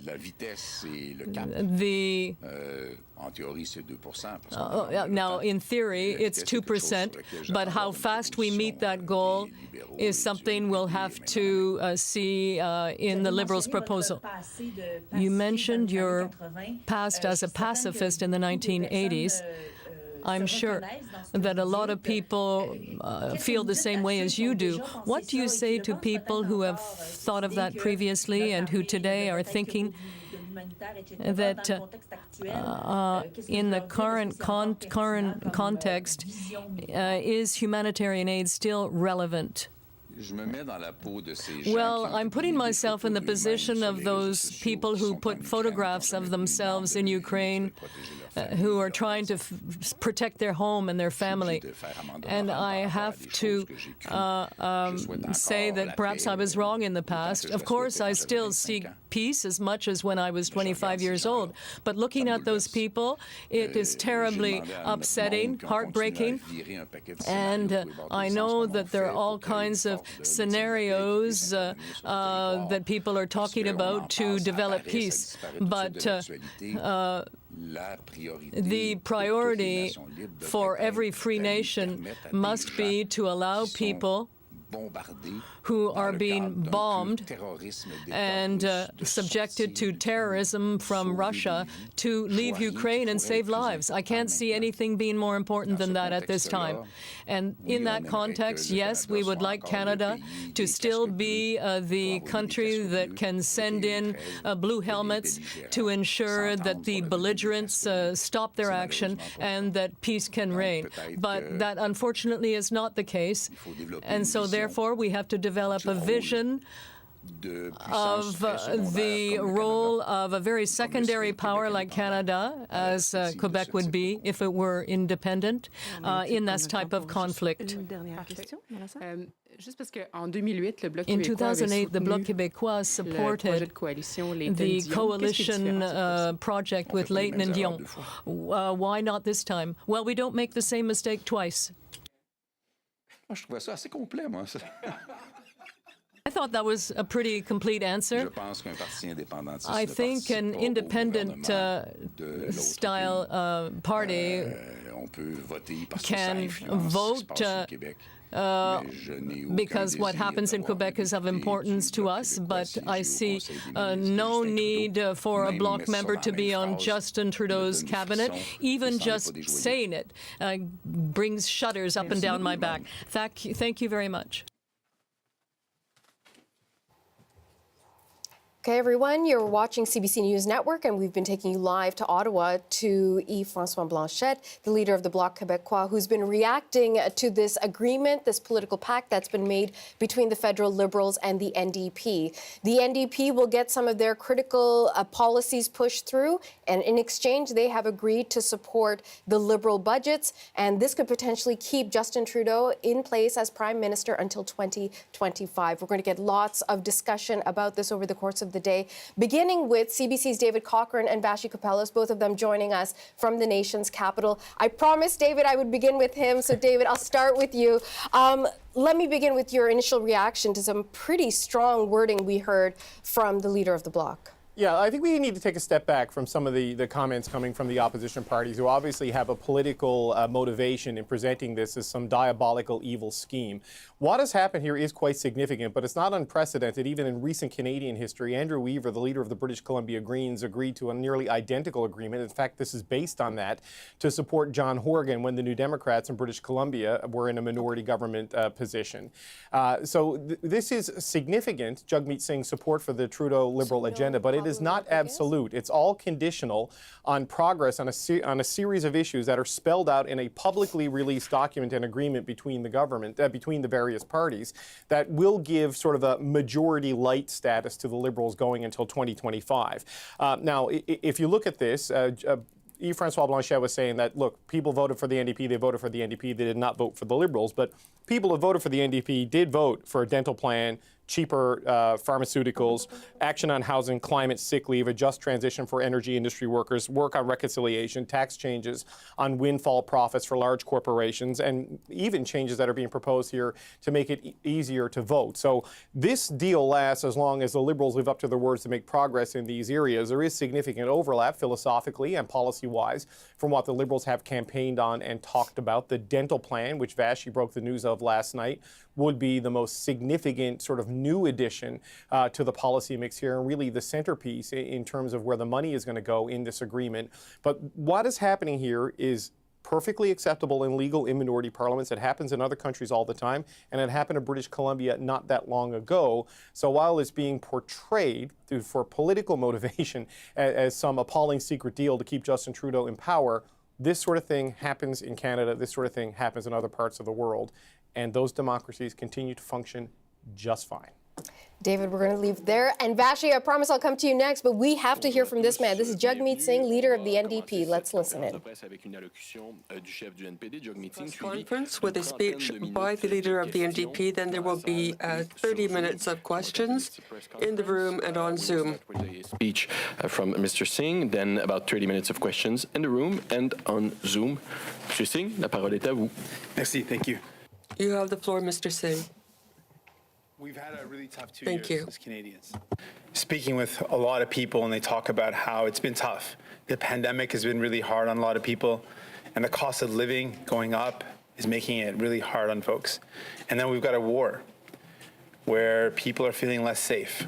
And in this time, everyone I talk to, people are telling me that they need help now, and they expect politicians to deliver that help.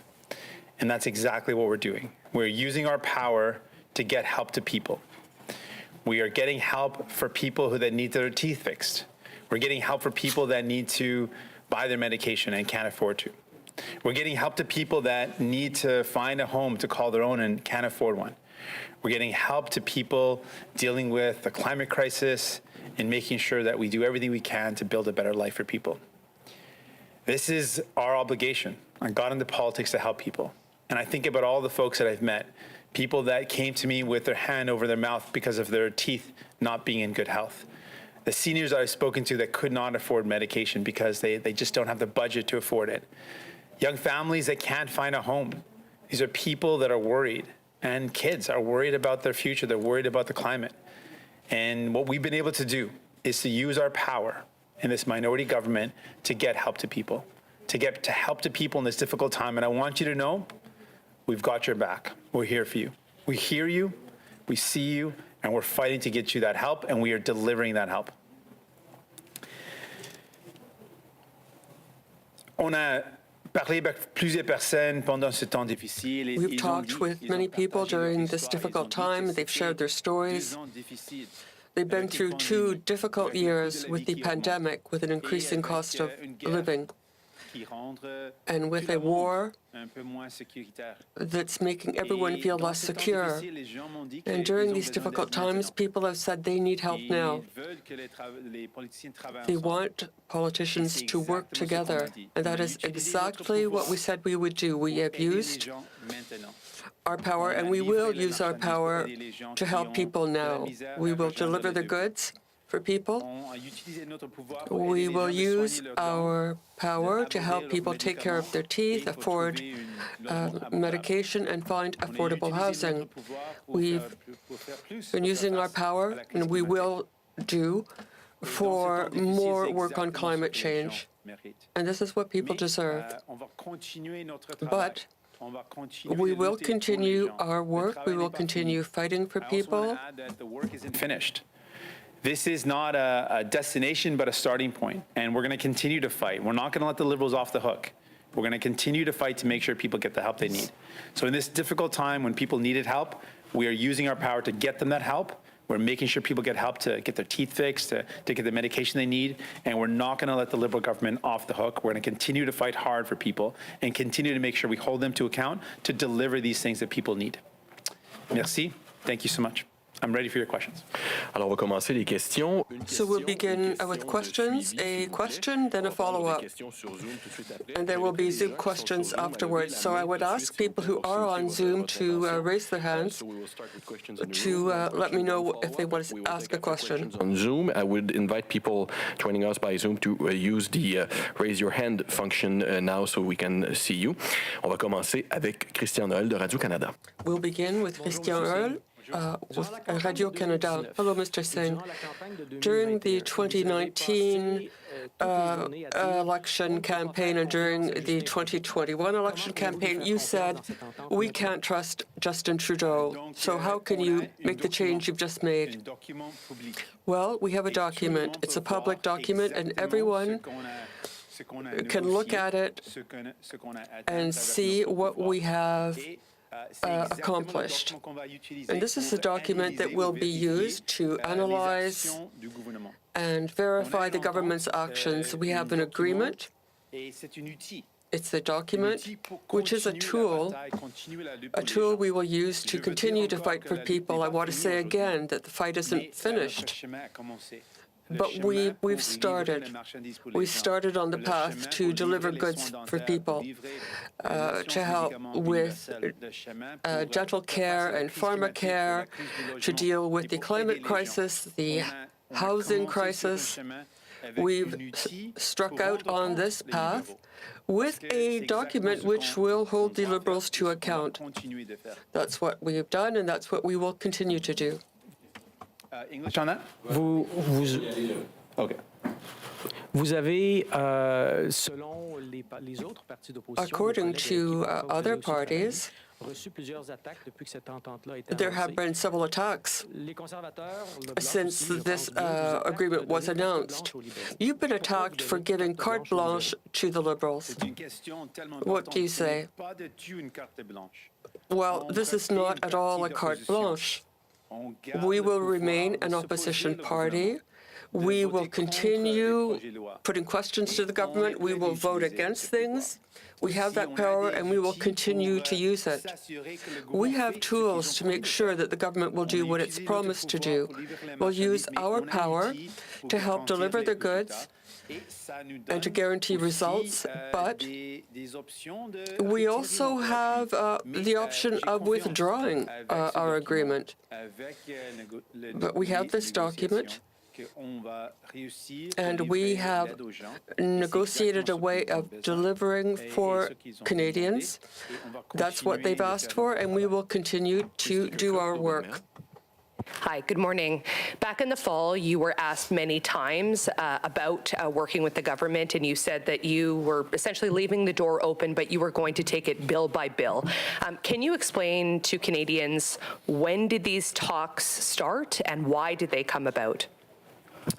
Well, from the beginning, as soon as we were in a minority government, I was interested in getting help to people.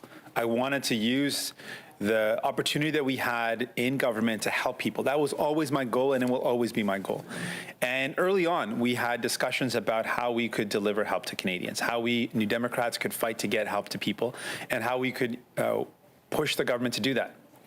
And those discussions started off, didn't continue, and were able to be picked up again. And so this is always something that I wanted to do. I always wanted to get help to people. I always wanted to use the Parliament as previous New Democrat leaders have used Parliament, use their power to get help for people. Tommy Douglas used his power to bring in Medicare. Jack Layton used his power in a minority government to bring in affordable housing. And we are using our power now to take a bold step forward on dental care, on pharmacare, and help to people. People need this help. And what is our job if not to help people out? Just on that last question, can you get specific at all? Was it January, February, March? When did these talks in terms of a formalized agreement begin?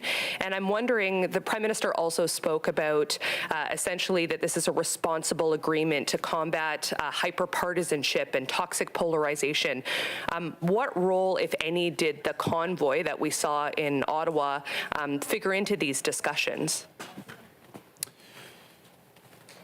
I'll take just for context. I think that there are legitimate concerns people have had about politicians that have been using political issues as maneuvering, as games, as strategy. There have been wedges that have been created just for political gain, and I feel like that has eroded trust in public. And what people expect us to do when people are going through a difficult time, they need help. And they expect the people they elect to get them that help. And I really believe that showing that we can actually fight to get help to people shows people they can trust us. They can trust that we're going to fight for them, that we're going to help them out. And that's really important. I want people to know that. I want you to know you can trust me to always fight for you. And I'm hoping that this moment now where we've used our power to achieve these results for people is giving people confidence that we can be there for them. In terms of when it started, as soon as there was a minority government, in the first minority government, we started to have conversations about the things that we thought were priorities.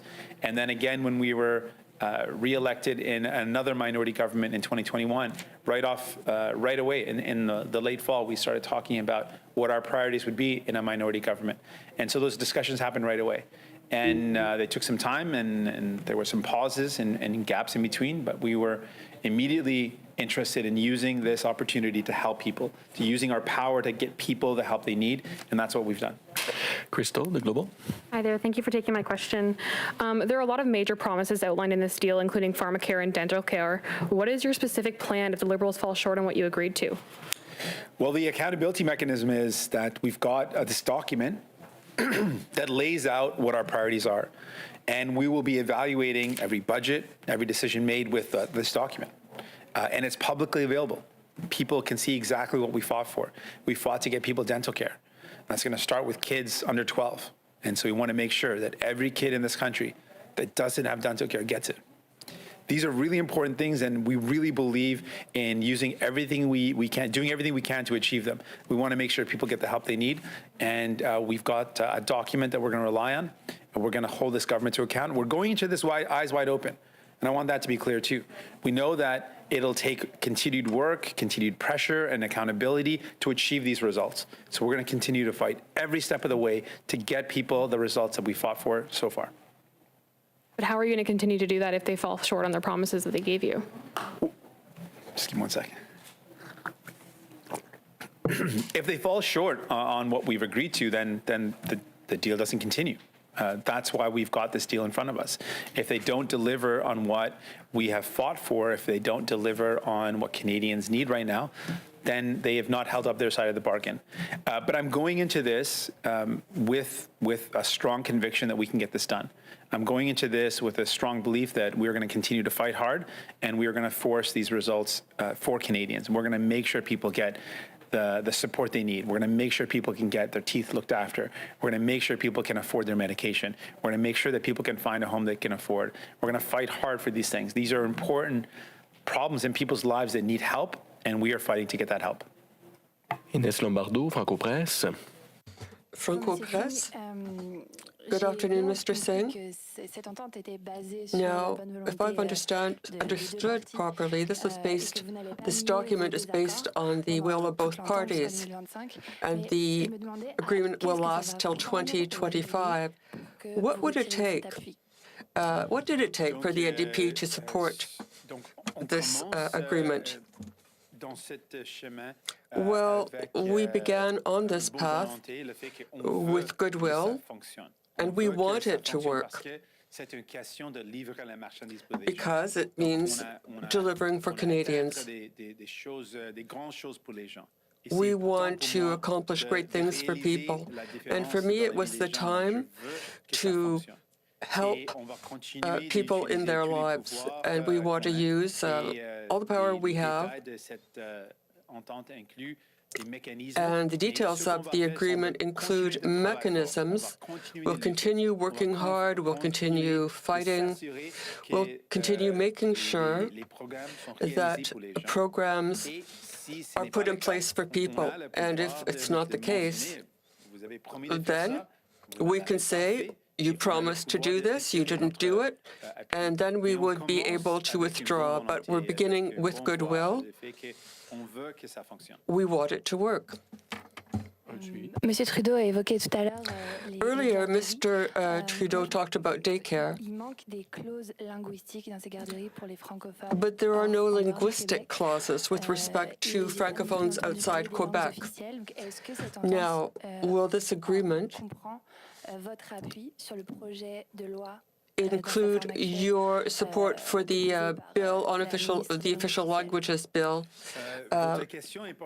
now at issue? Well, I think that this is an important issue which leads to other questions. This agreement is an opportunity for us to use our power for people and to deliver for them. It does not reflect all of our priorities. We'll continue working hard on other things. We'll continue pushing to get more help for people.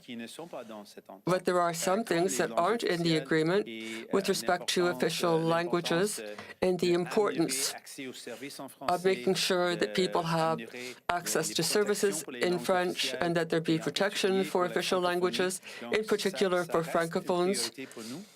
That remains a priority for us. But there are some priorities that are not in the agreement, so we'll continue. It's not that we left this priority by the wayside. We will deal with it and with the other things that we want to see put forward. It is a priority, but there are other priorities as well.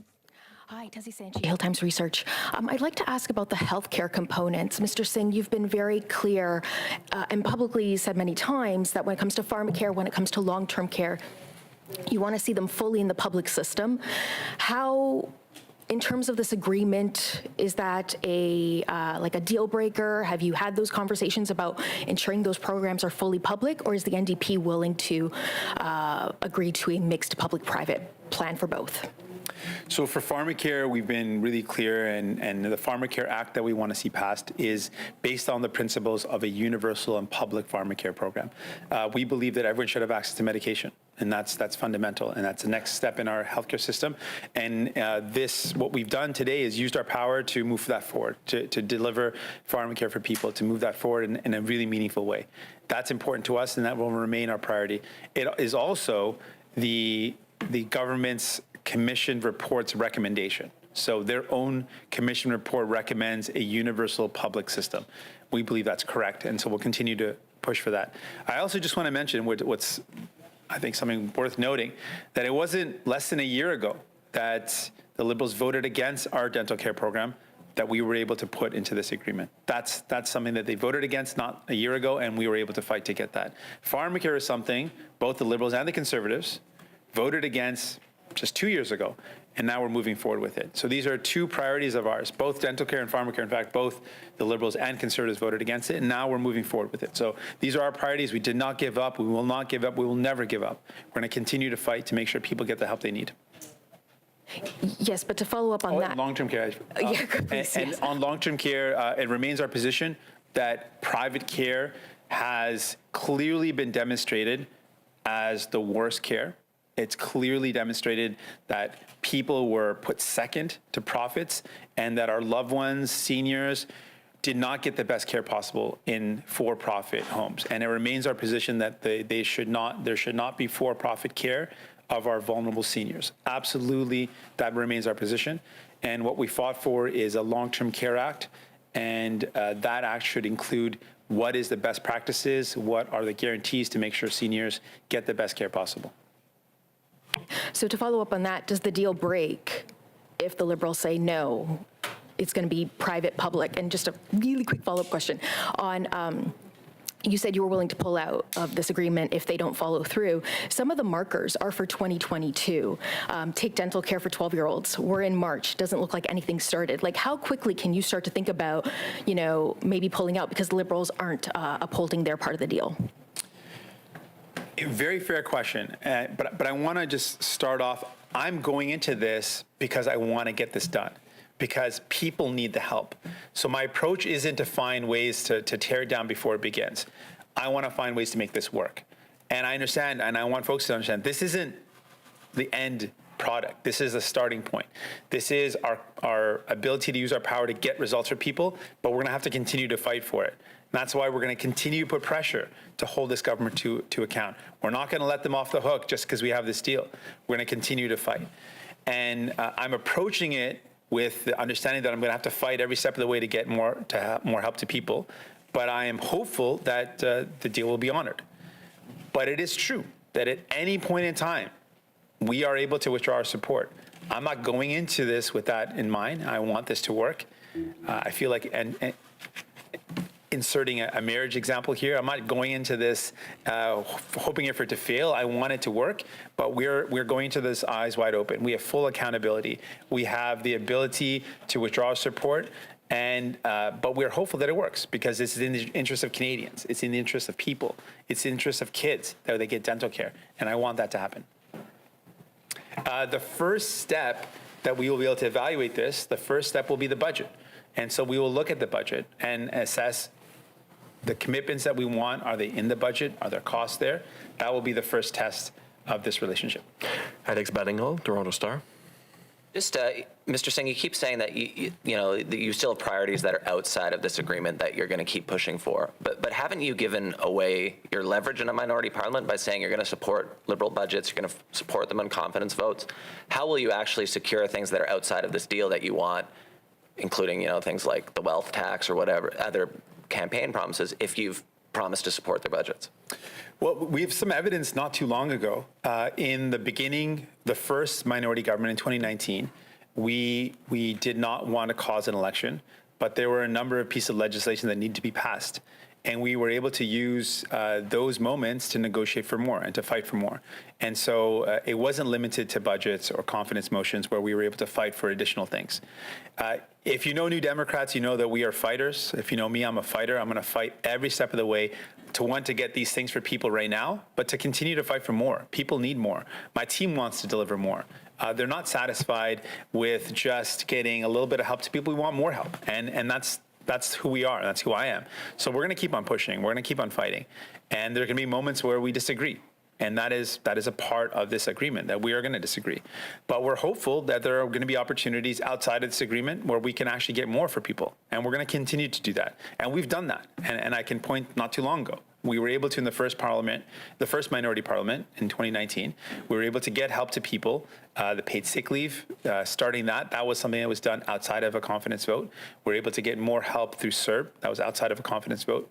And so we were able to get more help to people outside of confidence motions. And we're going to continue to use the tools that we have to do that. Even in the budget, though, this deal includes that we'll be working on making sure that even in budgets that what's in there has to be also aligned with our values, and we'll work hard to make sure that each budget reflects our priorities as well.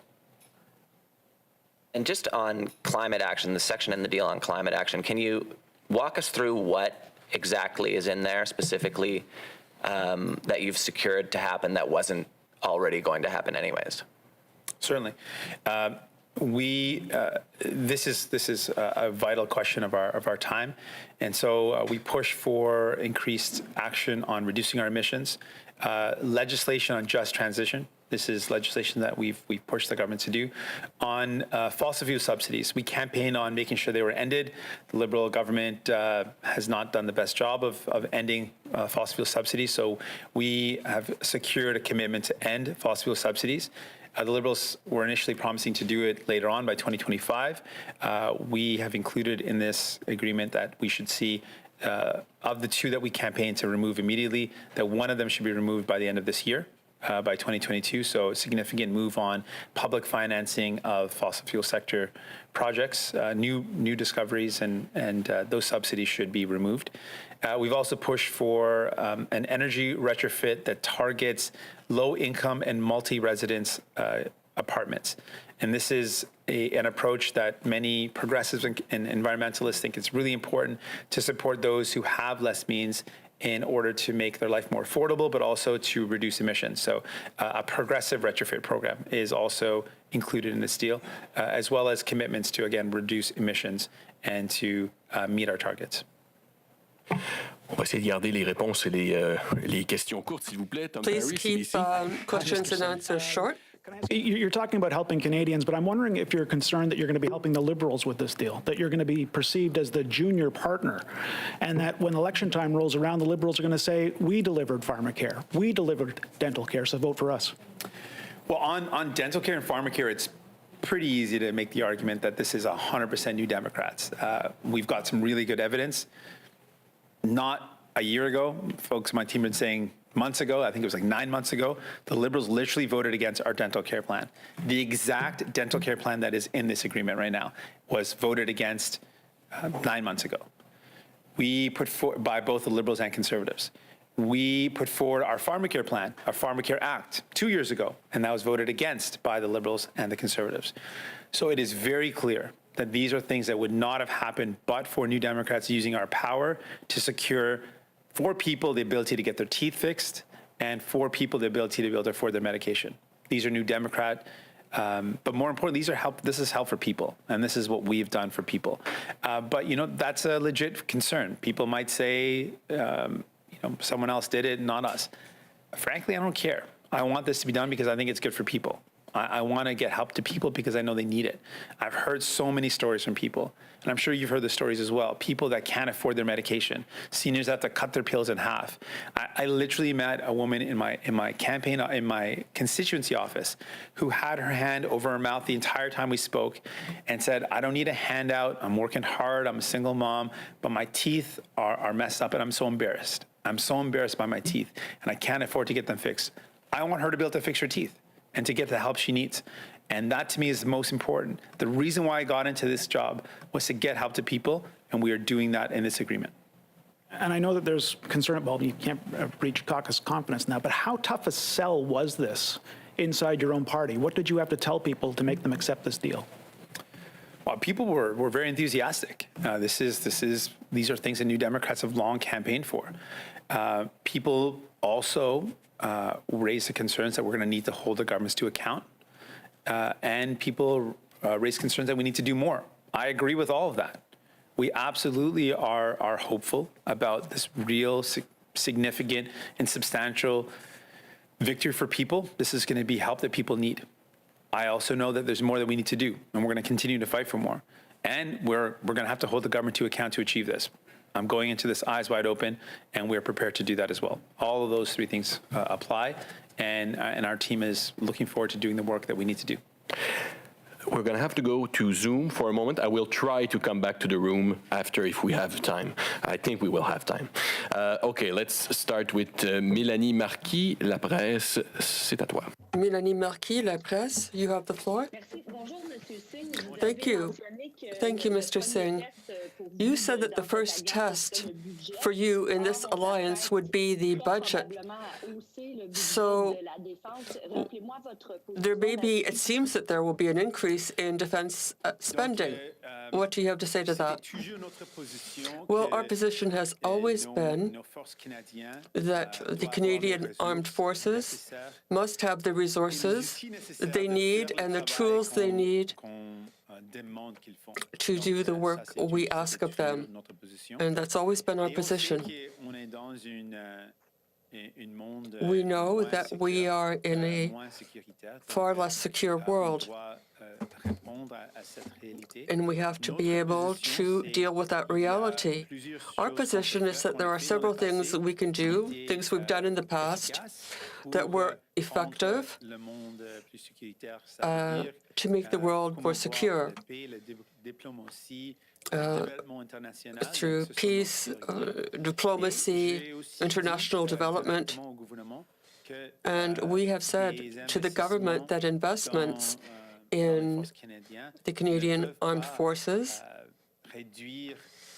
cannot mean a cut in assistance to people in other areas, such as health. They can't cut help to people with respect to health care and for other things. That is a priority for us to continue helping people and to increase our help to people. The 2% target that NATO wants, the 2% of GDP, it seems that that is what we're heading for. Are you for or against this particular target? No, I don't think that will be the figure. And I don't think that's something we should do. As I said, for us, the priority is to recognize that the Canadian Armed Forces deserve the resources and tools they need to do their work. That's important. We must also increase our investment in international development and in aid to various countries. But what is our priority is that the government not cut healthcare measures and other measures of assistance to people. They can't do this by pretexting security. Politics. Hello. Hey, can you guys hear me? Hello there. Yes, I can hear you. Hi, Mr. Singh. Just wondering if you could provide a little bit more details on this oversight committee. It says it's going to consist of a small group of staff and politicians. I'll note that it doesn't explicitly say MPs. So wondering who is going to serve on this, how many people, will it be a rotating group? Any details you can offer would be appreciated. It'll be a team of my choice, and it'll be of our staff and of our MPs. And we will make that determination, and then we'll let you know about it. But it'll be, the goal of that is one of the mechanisms that we have in this agreement is to make sure that we hold the government to account, and that will be one of the mechanisms. We'll also have regular House leader meetings, whip meetings, and I'll be meeting with the Prime Minister regularly. And these meetings are essential in ensuring that we get the results for Canadians, that we get them the help they need, and that's why we've included that into the agreement. Mm-hmm. And after the 2017 BC election with the supply and confidence agreement we saw between the Greens and the NDP, that one was supposed to last until 2021, but we obviously saw the provincial NDP pull the plug in 2020 ahead of time. Given that your agreement is supposed to last until June 2025, but we've seen historical examples of the senior party in the for lack of a better word, coalition pulling the plug early. I'm wondering if that example came up at all during your discussions, and if you got got any assurances that that wouldn't happen this time around? Well, one point I know it might come up, so I want to make sure it's really clear. This is not a coalition. We never intended it to be a coalition, and it's never been something that we either put forward, frankly wasn't offered, nor would I've accepted it. This is an agreement to get things done for people. This is us using our power to get help to people. That's what it is. And we model it after other agreements. But yes, there are opportunities for either party to exit, to pull support, to not follow through. The spirit that I'm coming forward with is that people need help. This is a difficult time. People have told me this has been a tough 2 years, tough in lots of ways. And you can imagine how tough it's been for people in so many different ways, whether it's a global pandemic, whether it's a cost of living, or whether it's a war going on. These are really serious times, and people are worried. And in response to that, we want to get people help. We want to get them that help now. But we are going into this clearly knowing that we're going to have to work hard to achieve these things, that we're going to continue to have to fight hard. And there's other things that we're going to have to fight to get more help. And we're prepared to do that. And I want to go into it with a spirit of hopeful optimism, but I will remain critical, and we're going to remain an opposition party. We are going to remain forceful in getting help to people and making sure that this agreement is followed through. On va continuer avec Hélène Buzetti. And now, Hélène Buzetti. Good morning, Mr. Singh. I'd like to get back to the question of national defense that my colleague from La Presse put to you. There's a budget on the horizon, and I wanted to know if in the budget there is an increase in defense spending.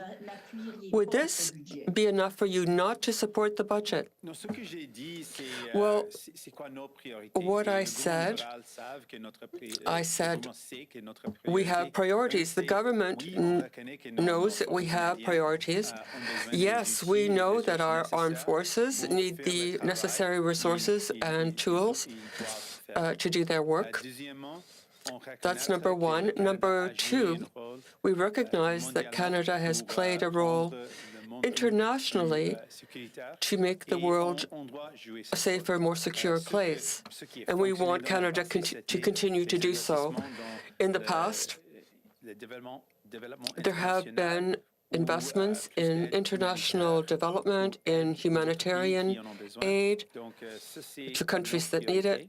These are our priorities too, but I said clearly that the government must not cut investments in healthcare, cut help to people. So,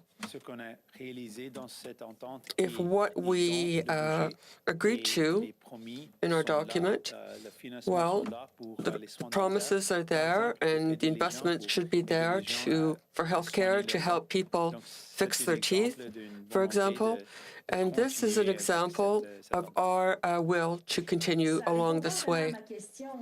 Well, that wasn't really my question. What I want to know is if you and the NDP, what have you posited as conditions with respect to the military budget? Well, our agreement is clear. It includes specific agreements about dental care and the fight against climate change. And these are examples of wanting to work with the government going forward. As to what is in the budget, I remain optimistic. And I want people to get the help they need. But I also have a certain cynicism, and I remain able to criticize and to make sure that everything is there. We're at 30 minutes. Are you willing to take a few more questions? Excellent. From City News. Hi. So I understand that this is not a coalition, but there's already a line coming out of the Conservative Party that the NDP are running the show, the NDP are dictating the agenda, the NDP dragging the Liberals to the left. related to this, why didn't the NDP try to go for a coalition, and why didn't you try and secure any cabinet positions or something like that, given the fact that they're already saying that you're basically already deputy PM? That was never my goal. I'm a New Democrat. I'm not a Liberal. I don't want to be a part of the Liberal government. My team doesn't want to be a part of the Liberal government. I was never intended, never desired, frankly, never offered, and we would have never accepted. A lot of nevers. I want to be really clear on this. And what we want to do is get help to people. This is what New Democrats have done. Tommy Douglas did it in the past to get Medicare. Jack Layton did it to get more affordable housing to people. We're doing it to get dental care, to get pharmacare, to get important action on the housing crisis, on the climate crisis, and to make sure people get the help they need. We believe in that, and we're fighting to do that. So it was never intended to join the government. We remain an independent party. We will be opposing the government when they do things that we disagree with. We've said really clearly, for example, we oppose back-to-work legislation. And that's something that we will oppose if the government brings forward. So we will remain an independent party, an opposition party with the ability to hold this government to account and to oppose the government where we see necessary. And a follow-up, I apologize if I'm perhaps missing something here, but I know you've referred to this written supply and confidence agreement as an assurance, but what confidence do you actually have that Justin Trudeau will keep up his end of the deal? I mean, I seem to recall being promised by someone that the 2015 election would be the last one under first past the post.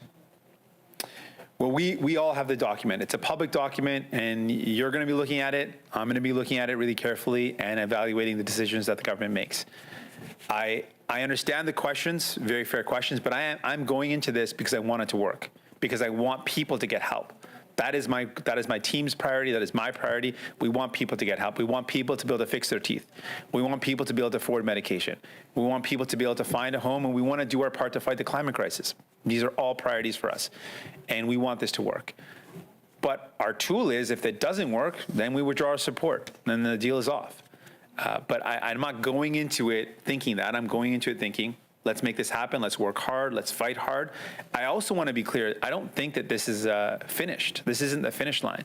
This is the start of an important journey to get help to people. And this journey is going to require us to continue fighting, to continue to push, and to push for more where we can. And we're going to do that. On va revenir dans la salle. Christopher Nardi. So back to the room. Good morning, Mr. Singh.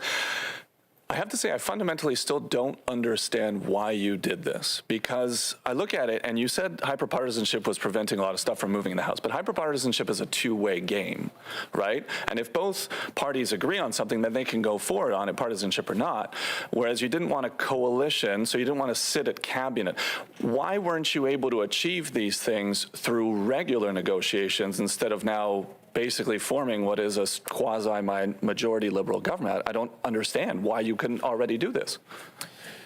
What we've done is lay out our goals, and we've laid out what people need, help that people need. People need dental care. People need to make sure their teeth are looked after. People need to make sure they can afford medication. People need to know that they can find a home they can afford, and that we're doing everything we can to fight the climate crisis. These are important priorities. And we wanted to lay those out clearly. And we realized these aren't things that are going to happen in 1 year. It's going to take some time to make them happen. So we wanted to lay out a path to getting help to people. We also know that Canadians don't want another election. We just had one 6 months ago. And so there's a lot of instability. There's already a lot of instability in the world. We've got lots of real things going on that people are worried about. We've got a war that we see horrible images coming out of, and makes lots of people feel less safe. You know, I feel less safe because of it. We've got a global pandemic that's still something we're dealing with, and we've got the cost of living going up. In this time, Canadians absolutely don't want to have an election. So the threat of an election happening every time there's a confidence vote doesn't help Canadians. It doesn't help create stability in people's lives. So we thought, how can we, in this moment, use our power to get help for people? And what have previous New Democrat leaders done? Well, we've used our power to get help to people. This is exactly what Tommy Douglas did to get Medicare, something that we are so proud of. This is what Jack Layton did to build affordable housing that people are living in right now. There's affordable housing that people have right now because Jack Layton used his power in a minority government to get that help. And so we modeled this after other agreements that other provinces have done. BC and Yukon right now is currently in an agreement. And so we wanted to provide an opportunity to get help to people. We wanted to use our power to get that help to people. And we wanted to provide people with some stability, because people definitely don't want to go to another election right now. And so that's what we're providing, some stability, but with clear accountability, because it's written down on paper. You can see it, the public can see it, we can see it. Clearly, the Liberals can see it, and we're going to make sure that they hold up their end of their agreement, and we're going to hold them to account to get this help to people. And in terms of, you mentioned that you started thinking about this already in 2019 after that election. How much of this deal making with the Liberals comes from possibly you being disappointed by your 2021 elections, where a lot of polls had you doing better, didn't work out? Is this in a way your way of moving forward with, potentially thinking that you might not do better in an election if another one was to come up quickly? It's not an electoral strategy. Like, electorally, it probably would have been safer just to keep on fighting and maybe fight every step of the way. This is about getting help to people. We sat down as a team and said, what are we here to do? What is the goal of being elected as a member of parliament? What is the goal of being in parliament, period? For us, New Democrats, it is to get help to people. That is our goal. If we can help people out, if we can make their lives better, then we've done something good. And, we can see what other parties are doing. Conservatives, clearly, that is not their goal. And just to give another example, they're the official opposition to Canada. They cannot point to anything they've done in the worst time that people have been through in the pandemic to get people help. And sadly, there's been times the Liberals have been playing games with trying to score points instead of getting help to people. We thought, in this difficult time, what do people need? They need help. They need someone who's going to fight for them. And so we used our power to get that help to people. And it's been one of the honors of my life to be able to get help to people that's meaningful, that's going to make people's lives better. And we know that kids are going to get dental care because of this plan. We know that people are going to get their medication because of this plan. We know that because of the power that we've used, we're going to help people find a home to live in. We're going to help people feel better and feel safer in a world that's pretty scary right now. That's what we've been able to achieve. And that, to me, is more important than anything else. Getting the help that people need to them right now is my priority, is my team's priority, and that's what we've done. Marie Wolf, Canadian Press. A key part of this deal is support for the government on confidence matters. But I had a look at the document, and it says that votes which impede the government from functioning could be designated a confidence vote. What's to stop the government just designating every single vote, which they might find tricky, a confidence vote? And do you have a line that you would draw to stop you de facto supporting them on everything that they might have problems with getting through Parliament? That has been contemplated, and if the government also knows that we have clear principles and values that we will not compromise. One example that I raised directly with the Prime Minister is back to work legislation. There could be a way that the Prime Minister might see a back to work legislation as a confidence vote. We're not going to vote for that. We can tell you right now we're not going to support that. And so if that's something they do, they're on notice right now. They know they're not going to be able to count on us for support on that. That should not come as a surprise. And it's contemplated in this agreement that we will disagree. And that is important. We are keeping our power to disagree. We are keeping our power to hold this government to account. We are going into this very much eyes wide open. We understand that the government needs to be held to account, and we're going to do that. We're doing it in the spirit of getting help to people. We believe very strongly that people need help, and we're going into this agreement with that in mind. So we're using our power. We're not giving up our power. We're fighting to make sure people get help, and that to us is exactly why we got elected, to get people the help they need. The caucus meeting, whether any of your MPs expressed concern about that they may pay an electoral price for this deal, and that people at the next election might think that a vote for Jagmeet Singh is in fact a vote for Justin Trudeau. I'm wondering whether you have factored this in and whether you feel that it may impact your ability to win, for example, Tory seats or Bloc seats, given your close list to the Liberals. Well, I kind of addressed this earlier, but it's fair to bring it up. I think it probably would have been electorally, if I'm strictly thinking electorally, probably easier just to fight it out every single vote. But would that be better for people? Would that be better for families? Would that be better for kids that need their teeth looked after? Would that be better for seniors that can't afford their medication? Would that be better for families that can't afford a home? No. And so our priority and my team's priority is how do we help people? New Democrats get elected to help people out. And I think we can show really clearly that people are better off when you vote New Democrat. Look what we've been able to achieve. 20 New Democrats, 25 New Democrats, and we're able to bring in dental care, pharmacare, help for housing, help to fight the climate crisis, real help for people. That's what you get when you elect 25 of us. Imagine what happens when you elect another 25 or another 100 or the magic number to form government. That's going to be people's choice. But for us, our priority was we need to get help to people. And so in caucus, things came up around the fact that this is positive, but we're going to need to work hard to hold the government to account. I agree. And in caucus, people were also saying we need to fight for more. I agree. And we're going to do all three. We're going to continue to fight for more. We're going to continue to hold the government to account. And we are enthusiastic about what this means for people, that this is actually going to be some real help, meaningful help in their lives. And that is something that drives us and something that unites all New Democrats, getting people real help. And we're proud of that. Tanda McCharles, Toronto Star. Hi, Mr. Singh. You were asked this in French, but I'd like some more clarity, please.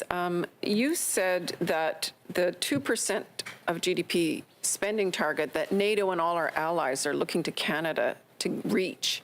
You said that you don't think it's something we'll arrive at or something we should do, is what I understood you to say. So whether you think we should we will arrive at it or not, is it something you will oppose? And why shouldn't Canada do that, hit that target? I think what we've laid out in terms of our priorities are a couple of things around our Canadian forces. One, we absolutely believe that our forces should have the tools to do what we ask them to do. We send them to do work, they should have the tools and the resources and the training to do that work. So that is something that New Democrats have always believed. We also know that the world does feel like a different place now than it has in the past, and so that means we need to do more. We believe there's ways for us to be effective, and that is to promote peace, to promote diplomacy, to invest in humanitarian aid, to invest in international development. Those are important investments, and we encourage that. When it comes to military spending, what we said and what we believe very strongly is that no decision around military spending should get in the way of our investments in healthcare, should not end up cutting our healthcare or the initiatives that we fought for, making sure people get dental care, making sure that we move forward on pharmacare. These are priorities, and healthcare is a priority that should not be impacted by government decision with respect to resources for the armed forces. With respect, sir, that's a lot of words. I want you to address the question very specifically. Are you saying that you will not support Canada spending billions more on strengthening its military capabilities? Are you basically saying that as long as there's money for all the other things, dental, pharma, healthcare, you're good if they spend more? I've laid out our priorities. And I've said that our priority is to make sure that healthcare is not impacted, that healthcare is not cut. And we understand that there are resources that our Canadian Armed Forces right now do not have. And we ask them to do work for us, and they don't have the resources and the tools to do that work. So they need to have those resources, and we've long held that position that there are not sufficient equipment for our armed forces to do the work we ask them to do. So they should be able to have the equipment to do the work we ask of them. And that's important. But we've made it really clear. The priority that we have is healthcare, making sure people get that care that they need, and that no decision in the budget should end up impacting our commitments to get people the care they need to take care of their teeth, the care they need to be able to see a doctor, to go to the hospital, that those are things that we need to invest more in and not less in. So we'll take two more reporters. Glenn. Glenn McGregor, CTV. Mr. Singh, the agreement, the text agreement that came out this morning refers to a means-tested dental care program, $90,000 household income, ramping down to $70,000 for the copay. Do you anticipate? You just referred a moment ago to pharmacare being universal. So is that kind of a red line for you? That would a pharmacare plan be means-tested in the same way the dental care plan is, or would it be truly universal regardless of income? With respect to the dental care plan, that was a plan that we ran on. We ran on it in 2019 and 2021, so that is our plan. That is a plan that we ran on. We believe in universal health care, and we also believe we need to take practical steps to get there. And so with dental care, our dream is still a universal dental care that's covered for everybody. And these are some practical, real first steps to make sure those who have no coverage get coverage. We believe in that. When it comes to pharmacare, we absolutely fundamentally believe it should be universal and it should be publicly delivered. We understand that to get to a universal publicly delivered, we might start with some crucial medication. We might start by covering medication that is needed for people living with diabetes or people that need heart medication. So we might start with some medication that gets covered, and our goal is to have a formulary that is comprehensive and that covers everything that people need. It might start with some medication and expand. But we want to take real steps that make people's lives better now, and we want to work towards our ultimate goals, which is always universal care for everyone. Are you expecting to see pharmacare initiative in the federal budget next month? Pharmacare is outlined in our agreement to be tabled by next year, 2023, that a Canada Pharmacare Act will be tabled, and that legislation will be presented, and we'll pass it in 2023. Boris Proulx, Le Devoir. Bonjour, Monsieur Singh. Est-ce que dans le document Le Droit. Good morning, Mr. Singh. In the document, does it contain the whole agreement, or are there some things that haven't been published? The agreement includes all of our priorities, and we'll work to reaching these priorities. The work and the way we conduct the work, well, it makes it difficult to include everything in the text, but our priorities are there, and the way we work to reach our priorities, well, we can't have every potential situation in there, but we'll work at things the way one does in life. There will be meetings and discussions to get results. The Prime Minister had a press conference this morning. Why weren't you at his side? Well, I'm not a member of the Liberal government. I'm leader of the New Democratic Party. We are independent. Our party is independent. We'll continue criticizing the government if it deserves to be criticized. And we'll work together to achieve the aims of this agreement, to have better care for people, to help people with the cost of drugs, to help people with the cost of living. That's a major reason why we ask the government to move forward in making things more affordable. For example, housing. These are our priorities, and we'll continue to work for them. And that ends our press conference. Thank you, Mr. Singh, for having been so generous with your time. Okay, if you're just joining us here on CBC News Network, hello everyone, I'm Natasha Fatha. We've been taking you live for a lengthy press conference with, I'm just being told by Alex in the control room, 53 minutes. Leader of the NDP, Jagmeet Singh, fielding a lot of questions about his decision to enter into an agreement with Liberal leader Justin Trudeau. A bit of, they don't want to call it power sharing, they don't want to call it a coalition, but they have reached an agreement to work together, possibly for the next 3 years. You know who's also in Ottawa? CBC's Janice McGregor, David Cochrane. They're standing by in the nation's capital. Also joining us is the person who broke this story in the first place, host of Power and Politics, Vassy Kapelos. Vassy, let me begin with you. So 2 things. What stood out for you from that press conference, but also remind us the lay of the land with this deal? For sure. Well, we do know that there is the agreement now. We've heard from both the Prime Minister and the leader of the NDP, Jagmeet Singh, an agreement to work together for the NDP essentially to support the Liberals on matters of confidence. So we're talking things like the budget until the end of this parliamentary session, which is 2025. That's the lay of the land when it comes to the agreement. We've gone over the details of it, but you heard Mr. Singh highlight especially, for example, dental care.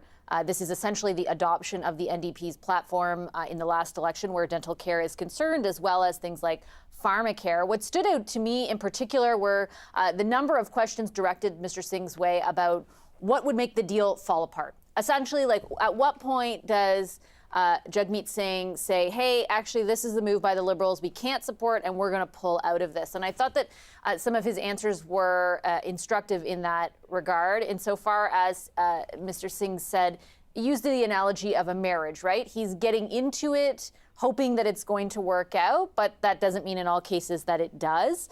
He didn't offer many particulars about at what point the NDP would withdraw its support. He was also asked many times, was he concerned that the Liberals would do so? And I do know from my conversations that there are some members of his caucus who expressed those concerns last night when this deal was presented to them. They are skeptical of the Liberals holding up their end of the bargain. Again, Mr. Singh reverts to the idea of, hey, I'm entering into this, not assuming that's going to be the case, not hoping it's going to be the case, though with my eyes wide open, but I'm entering into it optimistic that we can work together to get some things done, in his words, that will help Canadians. So that in particular stuck out, and then a number of questions around defense spending. And the reason for that is because we have heard that the Liberals plan to, or at least are considering, I should say, increasing the amount of spending on defense as a portion of GDP to further align itself with the NATO goal of 2% of GDP. That is something historically the NDP has not generally been in support of. And he wouldn't give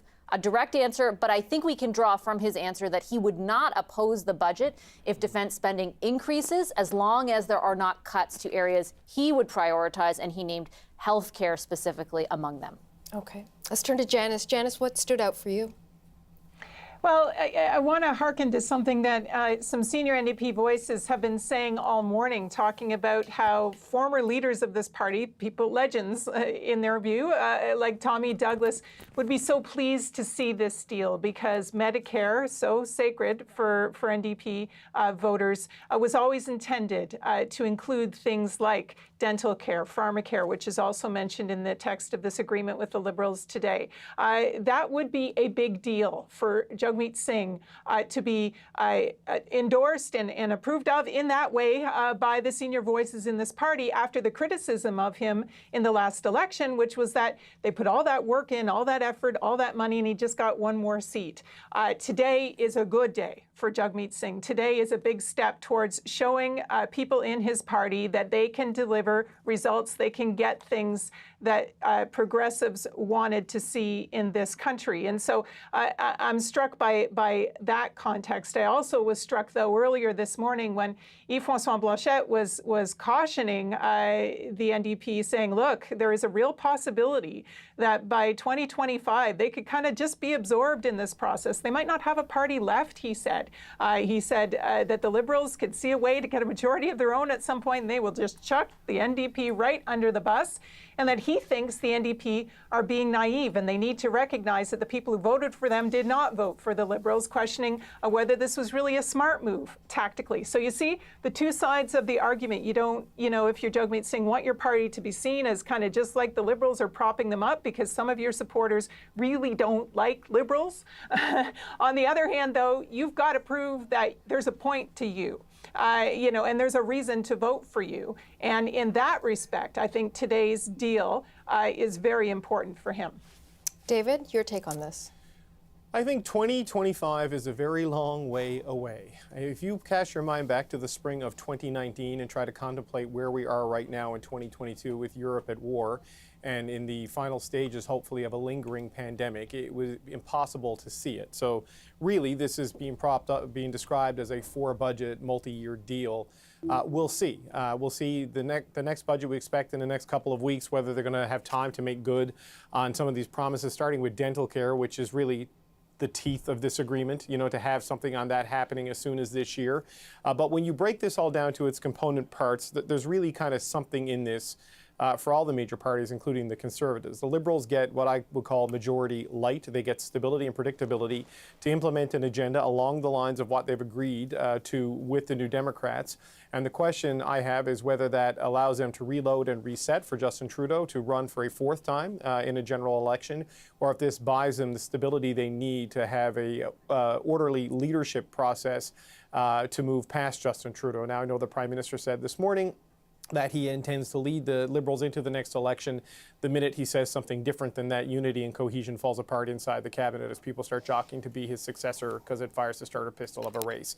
So it buys that stability and certainty for the Liberals. It gives Jagmeet Singh control and influence over a slice of the Liberals' agenda, and certainly this guiding committee that is going to meet on a regular basis and the regular contact between the leaders and their senior staff.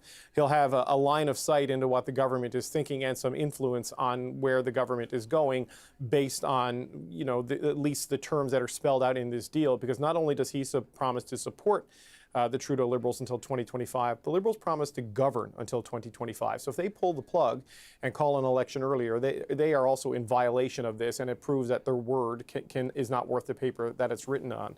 And for the Conservatives, this gives them a dragon to slay. I mean, they have warned about the NDP Liberal coalition going back years now, and while this is not a coalition in the formal sense in terms of the sharing of power and with cabinet seats being sprinkled across both parties, this is more like an alliance, as Mr. Blanchet described it earlier. But already you're seeing the attacks coming out from the Conservatives. And while this is a legitimate agreement in a parliamentary system, and we've seen this in British Columbia, the question whether it's acceptable to voters and the general public is an unsettled one at this point in time. The Conservatives are painting this as a power grab, saying that you can't trust these two men. Justin Trudeau will do anything it takes to hold on to power.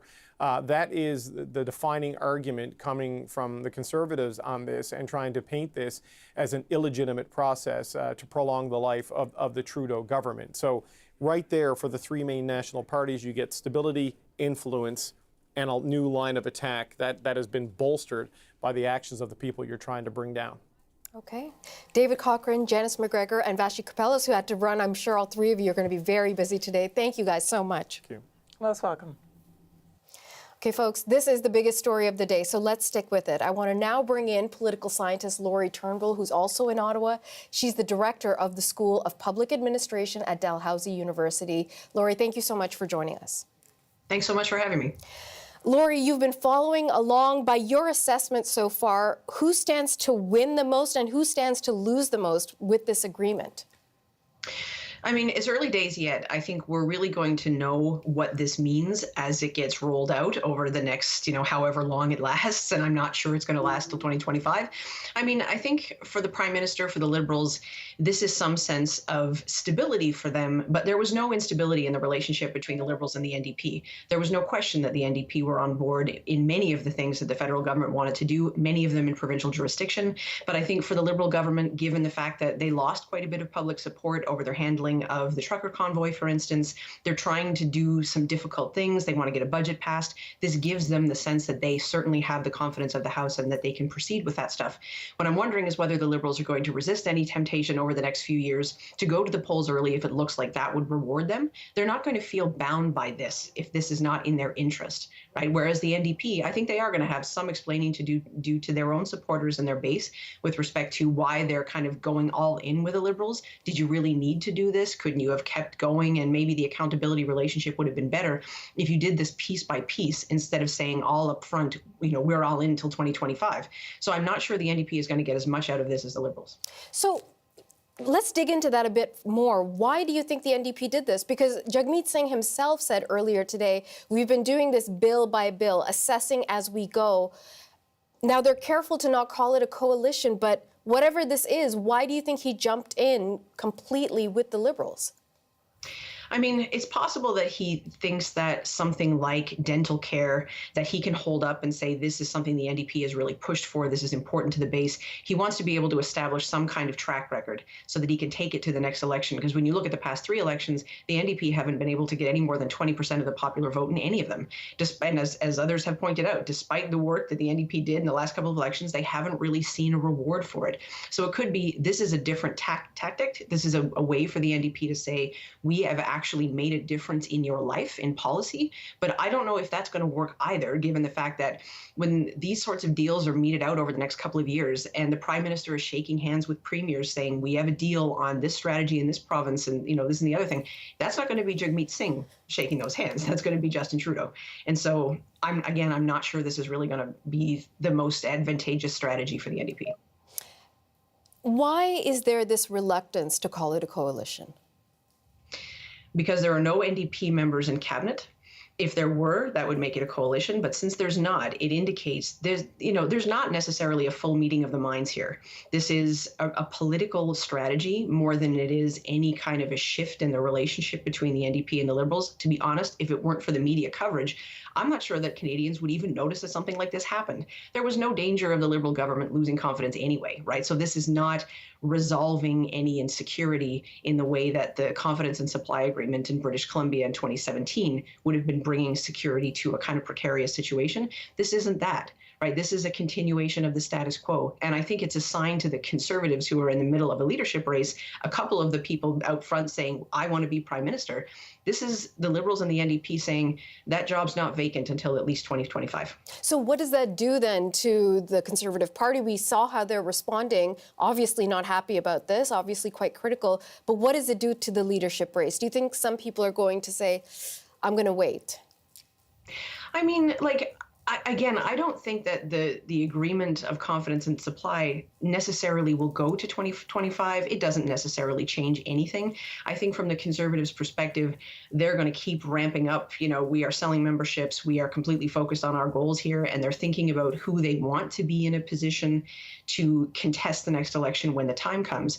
I think for Mr. Trudeau and Mr. Singh, they're also thinking about their own leadership careers. If this thing were to go till 2025, it gives both parties the security to be able to look for a new leader and still keep things intact and meet their goals and keep the confidence of the House and sort of keep the power relationships in play as they are without losing any of that security in the event of a leadership race. Laurie, let's talk about something that's difficult to sort of pin down, but it's the idea of ethics and what is permitted by the rules, but may not be the most ethical move. And certainly that's a conversation that's coming up. This sense of, how long were you guys talking? Why weren't you completely transparent about it? And certainly some members of the NDP feeling like, maybe this isn't the right decision. Maybe we gave too much away in order to have this agreement. Do you think that this is going to play out with an issue of lack of trust in the next election? I mean, I think the Conservatives are certainly going to drive that message. When did the Liberals and the NDP start talking about this? And what is this going to do to the relationship between the government and Parliament, for instance? And there's going to be that line of argument, right? How can we trust anything that Trudeau or Singh are going to say, given the fact that clearly this was in the works for a long time and neither of them said anything? I think there's a sense that this is a kind of an elite agreement. And by elite, I mean the leaders of the parties, and the caucuses were briefed on it and brought on board. But it wasn't a grassroots-driven exercise. This is something that the leadership has come up with. And so I think, the Conservatives will definitely make the argument. This is kind of like the 2008 situation where all of a sudden the Liberals and the NDP jumped out and said, here, we'll create a coalition government in the event, in order to defeat the Conservatives. The Conservatives aren't the government now. It's not quite the same. But there's going to be this sense that, the Liberals and the NDP are really the same thing. They're just not being upfront about it. And, this is a kind of a seizure of power, which is not totally true in the sense that the Prime Minister was the Prime Minister. And again, there was no sense of a possible loss of confidence here. But the Conservatives will push the message that these parties are kind of in cahoots. There's not much difference between the two of them. And this is a sort of inappropriate seizure of the House of Commons that gives the Liberals a majority that they don't really have. What should we be watching for in the days ahead? I think the language between the Liberal and the NDP leaders, I think whether there's any more meat on the bones in terms of what we can expect in terms of priorities, and again, some of the questions that we saw today, what would make the deal go awry? Is there something that would make the Liberals jump out? Is there something that would make the NDP jump out? What is a deal breaker? Is there going to be a kind of shift in the way the government deals with Parliament? Can we expect a more dismissive attitude toward Parliament now, since the deal seems to have been made here and it's quite extensive? And so what is Parliament's role if the leaders have already decided what's what? Parliament just approves? And so it'll be interesting to see whether there's any kind of I don't know if we could even expect a joint statement between the Prime Minister and the NDP leader, just to give a sense that this is really a deal and it's not just transactional. I'll be watching for that kind of stuff. Laurie Turnbull is in Ottawa. She's the director of the School of Public Administration at Dalhousie University. Thank you so much for joining us. Thank you so much. Okay, let's stick with this story and turn to our next guest, Ujjal Desgagne, who is in Vancouver. Now, he's a former federal health minister and Liberal member of Parliament. He's also a former NDP premier of British Columbia. Mr. Desgagne, thank you so much for joining us. Good to be with you. And I'm sorry that we had to turn to you on the phone. We were having some connectivity issues, but Mr. Desgagne, it is precisely because of your unique positioning, having served the public both as a New Democrat and as a Liberal. I wonder what you make of this decision for the two parties to have an agreement. Well, I don't find it too surprising. We had it happen in British Columbia where the NDP made a similar agreement with the Greens and were in power for several years before Premier Horgan, according to the BC Liberals, breached the agreement and went to the Lieutenant Governor and called an election while there were no disagreements.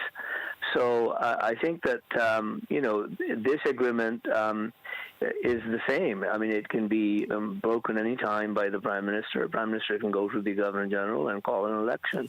So in that sense, it's really not, doesn't tie anyone's hands. And I was listening to Laurie Turnbull. I don't think that this takes anything away from Parliament. They're still members of Parliament. They still have to come to Parliament and debate. I think what it takes away from Parliament is the creativity and the tension on issues, and it's the tension and the creativity out of which sometimes, good things happen, and so in a sense, it has made the Conservatives and the Bloc redundant for the term of the agreement as long as it lasts. Well, some have argued that it's actually made the NDP redundant, saying that what is the incentive to vote for the NDP come the next election? And certainly Jagmeet Singh has been taking quite a bit of criticism about this morning. What do you make of that? Oh, I agree with that too. I mean, I think that strategically it's a mistake for the NDP to do that. There may be new members, maybe looking for pensions, maybe don't want to have another election, maybe they don't have money to have another election.